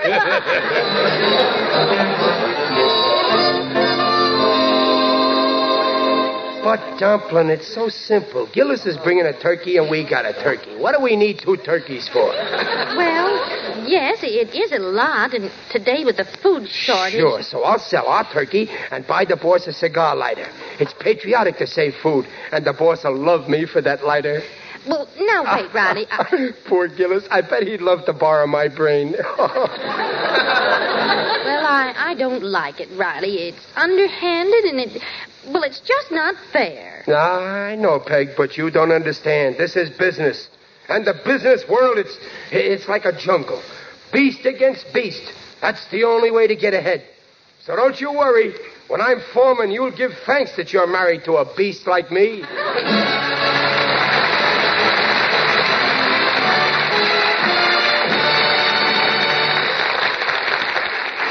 We'll hear the second act of The Life of Riley in a moment. Say, Ken, millions are asking for Prell, Procter & Gamble's Radiant Cream Shampoo in the handy tube. Of course, Prell's popular for 2 reasons. First, Prell leaves hair more radiant than any soap or soap shampoo because Prell can't leave a dulling soap film. Second, Prell's a wonder for unsightly dandruff. Yes, Prell removes such dandruff in as little as 3 minutes. Examinations by a group of doctors proved it. In case after case, even stubborn dandruff was controlled by only 2 Prell shampoos a week. And that handy Prell tube's popular, too. No messy jars, no waste or spill. A little makes mountains of lather. So for hair radiantly clean, hair free of unsightly dandruff, ask for... P-R-E-L-L Prell Shampoo. Leaves hair radiant, gleaming bright. Not a bit of dandruff is in sight. Comes in a tube, handy too. P-R-E-L-L Prell Shampoo. By Prell.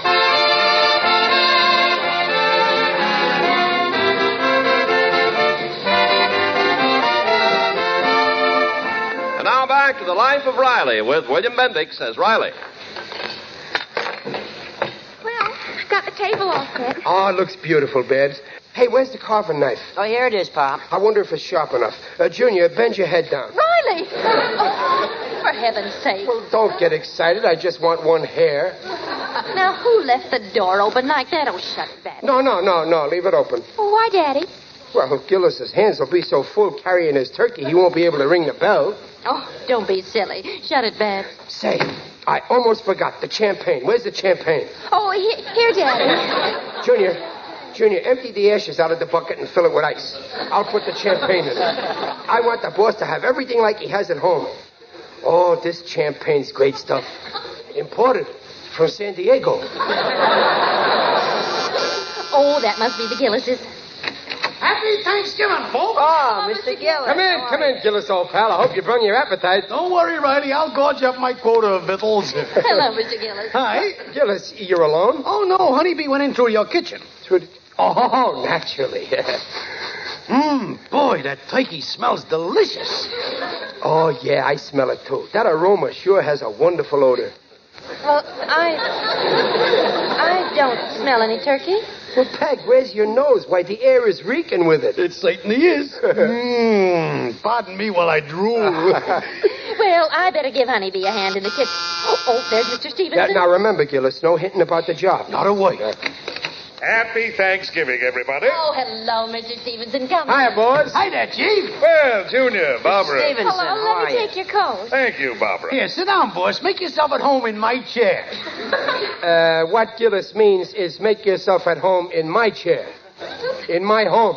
I hope I'm not too early, Riley. Oh, no, you're just in time. We were all waiting for you, including the turkey. Ah, turkey. Just the thought of it makes my mouth water. Riley, give the boss a blotter. Well, shall we sit down, Peg? Huh? Yes, dear, I'm all ready. Oh, good. Hello there, everybody. Hello, honeybee. Oh, Mr. Stevenson, charmed, simply charmed. Pleasure to see you, Mrs. Gillis. Well, shall we sit down, Honeybee? Yes, by all means, darling. Well, let's see. You sit here, Mr. Stevenson. Thank you. And, let me see now. Honeybee and Miss Gillis there. And Ronnie, you sit there. Yeah. Oh, and Babs and Junior. Oh, Here, Mr. Stevenson.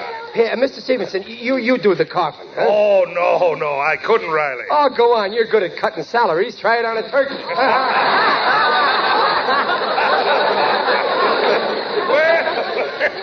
All right. Well, I'm all set. Bring on the turkey. Okay, bring on the turkey. Yep, bring on the turkey. All right, honeybee, bring on the turkey. Sandy, where is it, Peggy, dear? Why, in the kitchen where you put it. I didn't put it anywhere.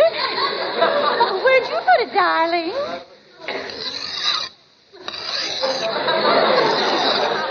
Something wrong, folks? Why, don't worry, boss. We'll track it down. Gillis, where's the turkey you brought? Oh, I didn't tell you. I didn't bring any.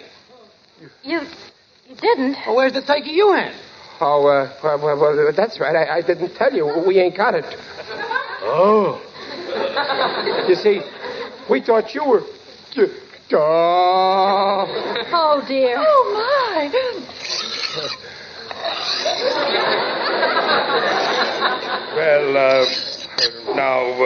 Well, Jimsy, run down to the delicatessen and see if you can get some turkey. Hurry. Okay, sit tight. Excuse me a minute, folks. Riley, say something.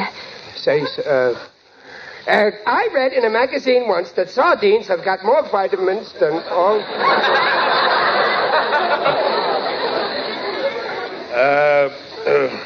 how's school coming, Junior?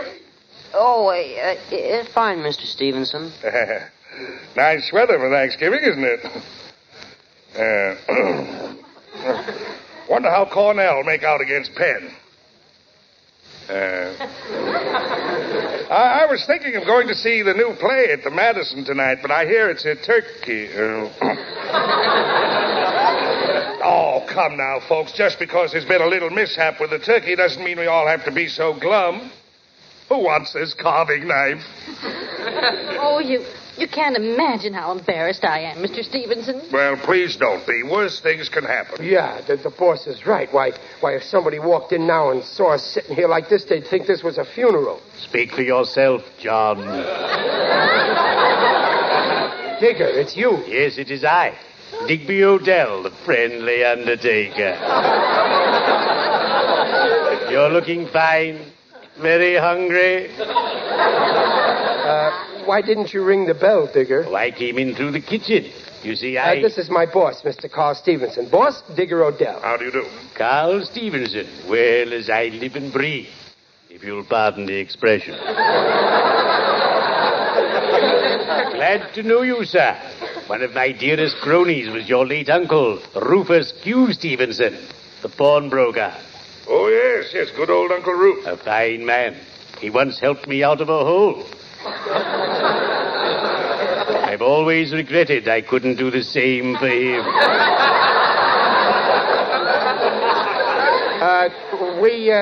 We were almost going to have a little Thanksgiving dinner, Digger. Ah, Thanksgiving, my favorite holiday. Started by the Pilgrims, one of whom was my ancestor, Roger Odell. Really? Ah, yes. He started the family profession, a stone's throw from Plymouth Rock. Gee, a pilgrim. The very day they landed, they were attacked by a ferocious band of Iroquois. And Roger Odell personally made 50 Indians bite the dust. Wait a minute, Digger. He killed 50 Indians? No, the others killed them, but Odell made them bite the dust. Well, toodaloo. Oh, we'd ask you to stay for dinner, Mr. Odell. Oh, no, thank you. My family and I were invited at the last minute to be the guests of J.J. Gabriel. Oh, yeah. He's the town's biggest undertaker. Oh, yes. He does a land office business. You're eating dinner at his place? I have to for business reasons. So I brought you over our turkey, all cooked and ready to serve. Digger, you brought us a turkey? Yes, I laid it out in the kitchen. Oh, Digger, you saved my life. I did? Well, after all, it's a holiday. Oh, thank you very much, Mr. Odell. I really must go. Gabriel is waiting for me outside. That's Gabriel now. And you know me. When Gabriel blows his horn, I come a-running. Well, cheerio. I'd better be shoveling off.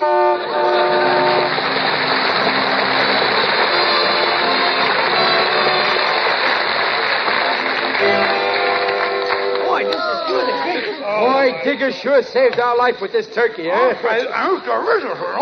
Gillis, can't you eat quieter? You sound like the super chief. On my word, Mrs. Riley, I haven't had a meal like this in years. Neither have we. Oh, shoot.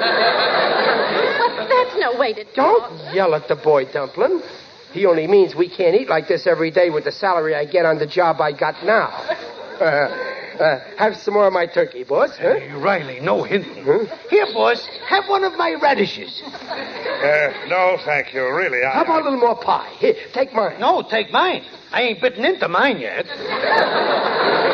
More coffee, boss? Please, boys, not another morsel. All I want now is to fall into a soft chair and smoke a good cigar. Oh, well, here, smoke a whole box with my love. Well, light him with this nifty lighter, right from my heart. Well, boys, this is very nice of you, but you really shouldn't have done it. I don't expect any present. Oh, forget it, boys. Well, shall we go in the other room? Yeah, no, wait. Let's drink a toast. Good idea. What'll we drink to? Let's drink to the health and happiness of the new foreman. Oh, then you know Riley. Well, I sort of guess. You know too, Gillis? Well, I know what a great executive you are, boss. So there's only one man you could pick. Get ready, honeybee. Oh, I'm so excited. Well, I'm glad you men like the man of my choice. So here's luck to the new foreman, Joe Beamish. That's Joe Beamish. Joe Beamish? Joe Beamish? Yes, Joe Beamish. Fine fellow. Oh, Gillis, hand me that ashtray, please. Get it yourself. Don't be rude. Something wrong? Riley, what's the matter? What's the matter? Making Joe Beamish foreman. After all we did for you, some gratitude. What Riley's saying, I'm endorsing in spades yet. Now, wait. When you opened up the plant and you couldn't get no help, who gave up a good job to go and work for you? We did. But where was Joe Beamish? Go on, Riley. Give it to him good. Right in front of me. But Riley... And during the war, we could have gotten better jobs for more pay, but we stuck with you. And where was Joe Beamish then? He was flying a plane over Germany. Germany. That's a fine place to be with a war going on.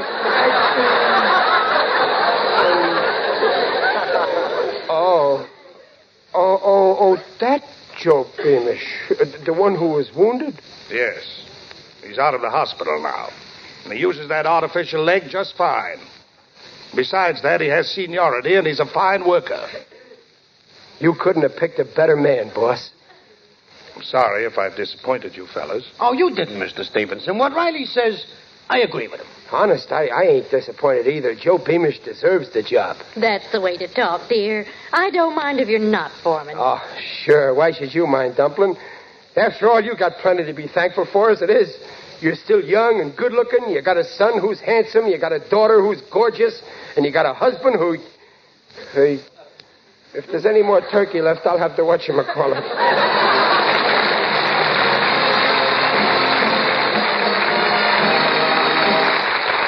Riley's will be back in just a moment. The Wonder Shampoo. That's what they say about Prell, Procter & Gamble's Radiant Cream Shampoo in the handy tube. From Fair Lawn, New Jersey, Mrs. P.S. Keller writes, I am so pleased with the results of my Prell shampoo. Even in our hard water, Prell really worked wonders. Left my hair clean and soft, nicely manageable. Yes, one trial, and you'll agree, Prell's a wonder for two reasons. First, Prell removes unsightly dandruff quickly. Second, Prell leaves hair radiantly lovely. Buy, try. P-R-E-L-L, Prell shampoo. Leaves hair radiant, gleaming bright. Not a bit of dandruff is in sight. Comes in a tube, handy too. P-R-E-L-L, Prell shampoo.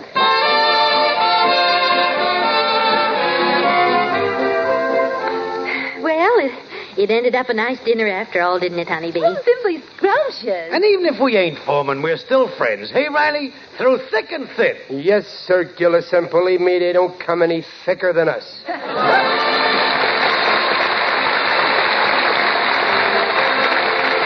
Procter & Gamble invites you to join us again next week to hear The Life of Riley with William Bendix as Riley. William Bendix can currently be seen in the Paramount picture Where There's Life. The script is by Reuben Ship and Alan Lipscott. Mrs. Riley's Paula Winslow. Digger Odell is John Brown. The Life of Riley is produced and directed by Irving Brecker.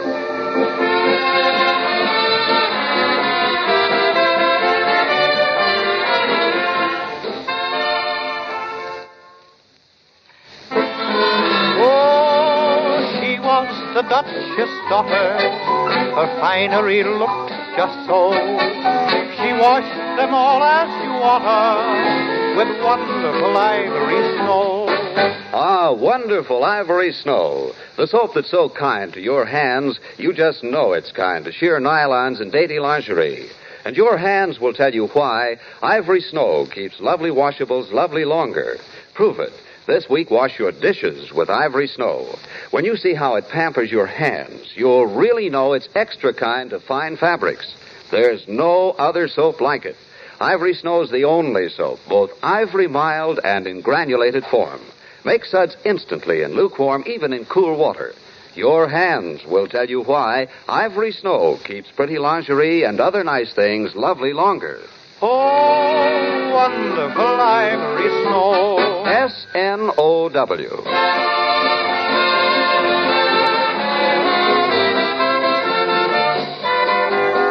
This is Ken Carpenter reminding you that for radiantly clean, lovely hair, get the shampoo in the tube.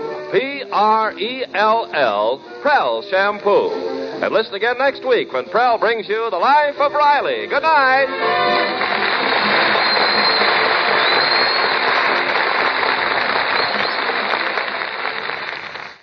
There you have it. 76 years ago, World War II still resonating. November 29th, 1947. And that is The Life of Riley.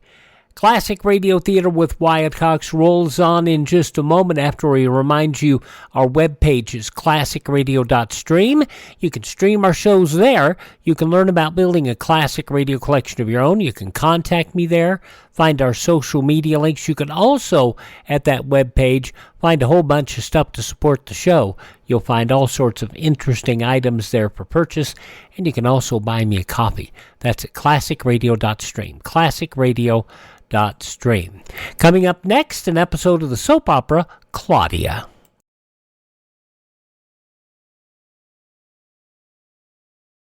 This is Art Linkletter. In event of atomic bombing or some other catastrophe, here's something important to remember. It will help save lives, including your own. Do not use the telephone. Leave the line open for official rescue and relief. This is your part in civil defense. Remember, don't use the phone. Leave the line clear for safety of your own life and the lives of others. Now on Classic Radio Theater with Wyatt Cox, we jump back to 1948 for another episode of the soap opera Claudia. This is at second season of the show where they pared down. They don't have the organ music and such. They just talk. This episode of Claudia originally broadcast 75 years ago, November 29th, 1948. Your Coca-Cola bottler presents Claudia, based on the famous play and novels by Rose Franken. Brought to you transcribed Monday through Friday by your friendly neighbor who bottles Coca-Cola. Relax, and while you're listening, refresh yourself. Have a Coke. And now, Claudia. Well, how come you're taking a later train today, David? Are you trying to get rid of me? No, of course not. But how come you're taking a later train? Pass the cream, please. Oh, here you are, dear. Got toast in it. You know, I think you're just doing this to irritate me. What, taking a later train? No. I thought you'd be pleased. He's telling me why. Because I want to spend 5 more minutes with you, my love. That's why. I wish that were the truth. I know better. I'd only hot. 1 year. Yes, you do. I'm skeptical, all Very, right. very. And what's the reason, since you know better? Drink your coffee. What a bump of curiosity you have. Well, you are excruciating it. Thank you. David, listen, please tell me why you're taking a later train, You're please. going to be awfully disappointed. Well, any reason is better than no reason. It's almost 8:30 and you're still here. Will you stop looking at the clock? I have a good 45 minutes before the train. It is not that I don't love having you here, darling. I just hope you know what you're doing. Well, I may as well tell you. For the sake of peace. For the sake of anything, tell me, tell me, tell me. It just so happens I have an appointment at 10:30 in the Grand Central building, all right? That's where your train pulls in. Exactly. Oh. Now, there's no point in me taking an earlier train and going all the way to the office and then going all the way back to Grand Central building all within an hour. No point at all. So I'm taking a later train. Savvy? Well, for once you're using your sense. I must say it's unlike you. What, using my Well, sense? usually you rush off like a man, do things the complicated way. Like a man? Well, I apologize for my sex. Oh, you don't have to, darling. Well, what time are you leaving the house? I told you my train isn't until 9:15. Oh, that's right, I forgot. Claudia, are you nervous or something? Why should I be nervous? Heavens. Search me. I had a feeling all morning that you wish I weren't here. Oh, nonsense. David, have you felt that? I certainly have. Well, don't be hurt, darling. I just want to be sure you're not loitering because you're sick or anything. Good Lord. Do you always have to think of the depressing side of things? David, What are you worrying about now?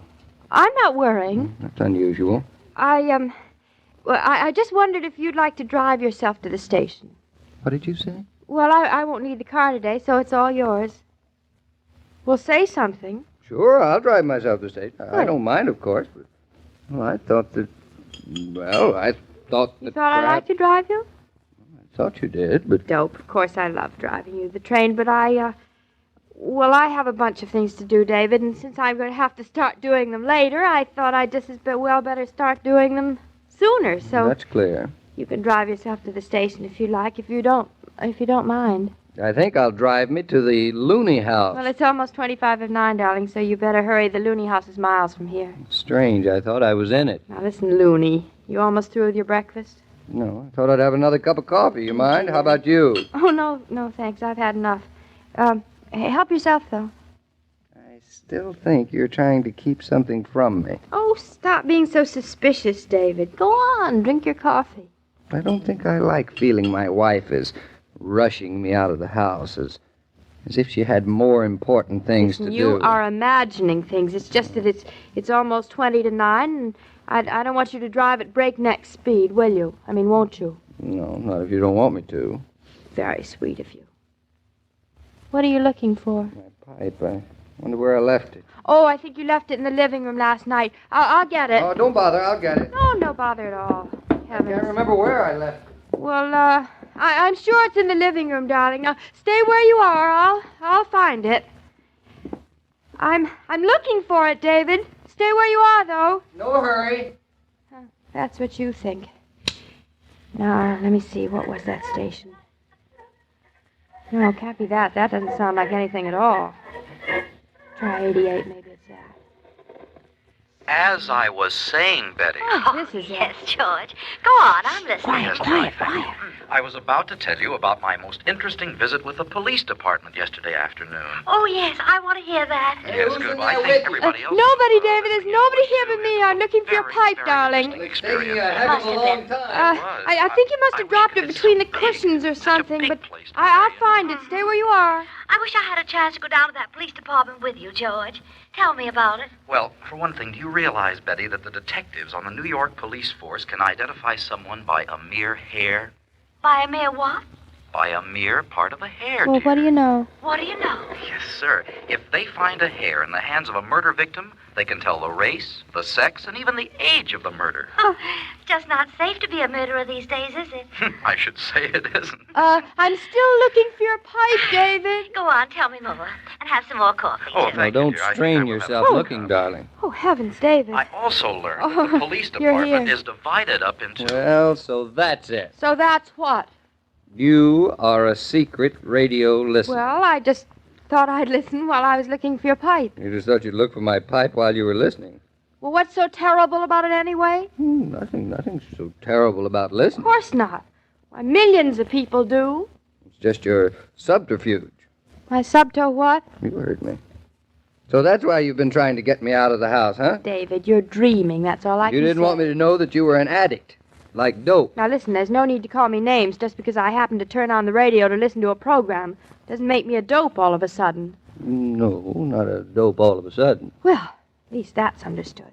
So now stop bluffing. Admit it. Admit what? You want to listen to this? Go ahead. Admit it. This program. Breakfast with Betty and George? That's why you wanted me out of the house. All right, I admit it. There's nothing criminal about it, is there? No, not about the listening. Well. Here, I'll even turn it on for you. There you are. Now listen to your heart's content. Oh, George, I love policemen. Navy blue. Maybe it's their uniforms. Now, you don't have to be a martyr, David. We just Just won't listen this morning. No, go ahead, listen, or you'll never No, forgive me. I'll do without. I'd rather do without than be accused of being weak-minded. Who are these Betty and George, anyway? Well, they're married, just the way we are. What other way is there to be And married? they're having breakfast, just the way we do. I suppose they deserve a medal for that, too, huh? Don't you understand, darling? They talk. They talk to each other while they're having breakfast. Oh, miraculous. Oh, you're impossible. Why are you turning it on? It's a free country. You have a right to listen. I would very much like to tell you, Betty, and our listeners, what the police protect us from. If you care to listen, Well, don't you want to hear what the police protect us from, darling? Oh, I couldn't bear your being bored, David. I'm not. I'm leaving soon anyway. Now tell me, how long has this been going on? Well, since I found out one morning that they go on the air right after you leave the house. And you listen to them every day? Yeah, almost.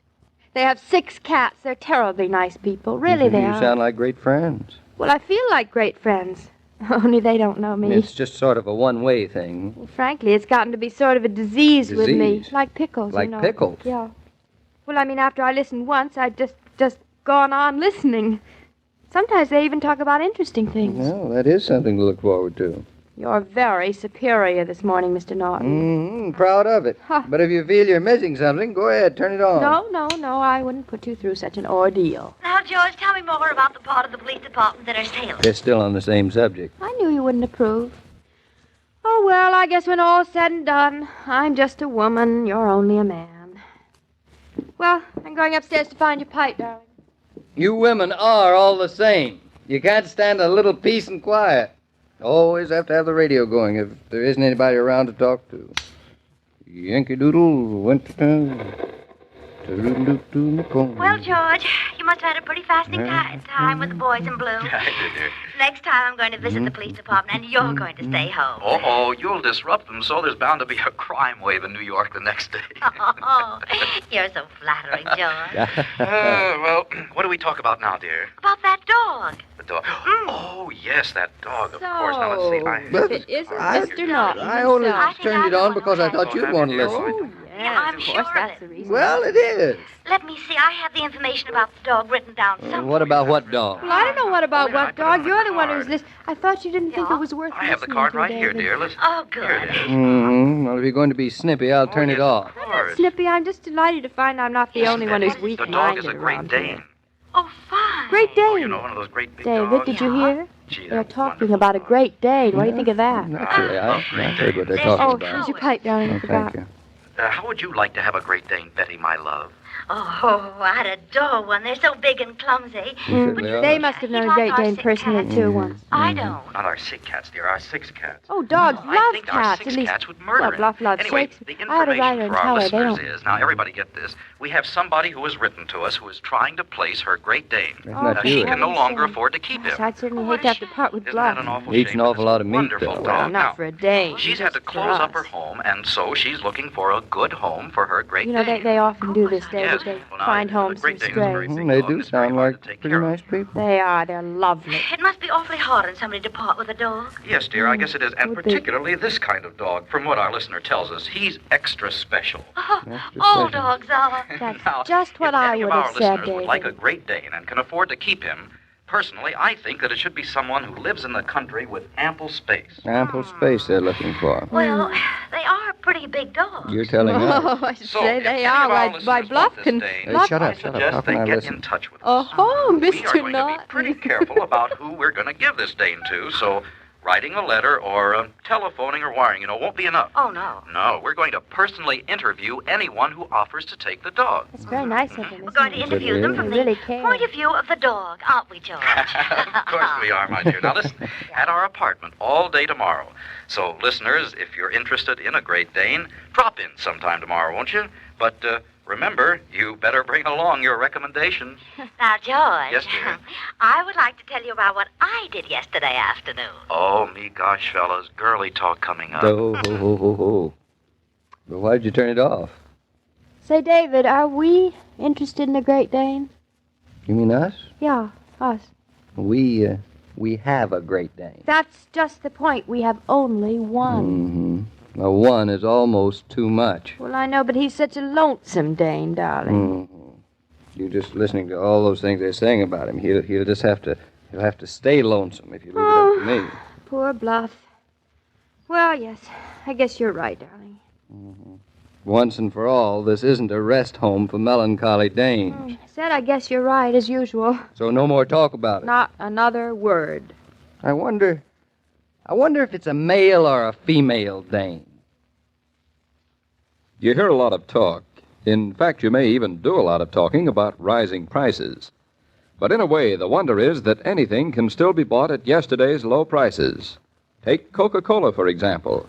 It was 5 cents in 1886. It's 5 cents today. And you get the same quality refreshment for your nickel. Hey, Joe. You still here, David? Mm-hmm. I thought you'd be on your way to the station by now. Claudia's getting her coat. Say, Joe, do you listen to any of those breakfast programs? Well, my wife, well, she's just like your wife. Mm-hmm. I must say, though, that these two people seem quite pleasant. What I heard of it. Nice people, Betty and George. They must be. Trying to find a home for a Great Dane. That's pretty much what I was thinking. And I think it's pretty much what Claudia was thinking, too. You know, it was a lucky thing that I happened to be listening to that part, wasn't it? Was it? Well, we'll see tomorrow. Oh, ouch, I'll miss my train. Say, I'll see you tomorrow, Joe. Sure thing, David. As I was about to say, every day, Monday through Friday, Claudia comes to you transcribed with the best wishes of your friendly neighbor who bottles Coca-Cola. So listen again tomorrow at the same time. And now this is Joe King saying au revoir. And remember, whoever you are, whatever you do, wherever you may be, when you think of refreshment, think of Coca-Cola. For Coca-Cola makes any pause the pause that refreshes. And ice-cold Coca-Cola is everywhere. These broadcasts are adapted for radio by Manya Starr, and the entire production is supervised and directed by William Brown Maloney. And now, here's a word from your friendly neighbor who bottles Coca-Cola. I don't bottle Coca-Cola. I drink it in glass bottles when I don't have a choice. I don't like the plastic bottles. I don't like the cans. I do like the glass bottle Coke. And it's certainly, the other day we had an episode of Casey, Crime Photographer, and I mentioned it then. It still tastes better to me in glass as anything. Okay, the Aldrich family, Charlie McCarthy, Phil Harris, Alice Faye, You Bet Your Life, and Claudia again tomorrow. This episode of Claudia was from November 29th, 1948. And coming up tomorrow is all of that good stuff, our webpage, classicradio.stream, and we'll see you tomorrow right here for more of Classic Radio Theater with Wyatt Cox.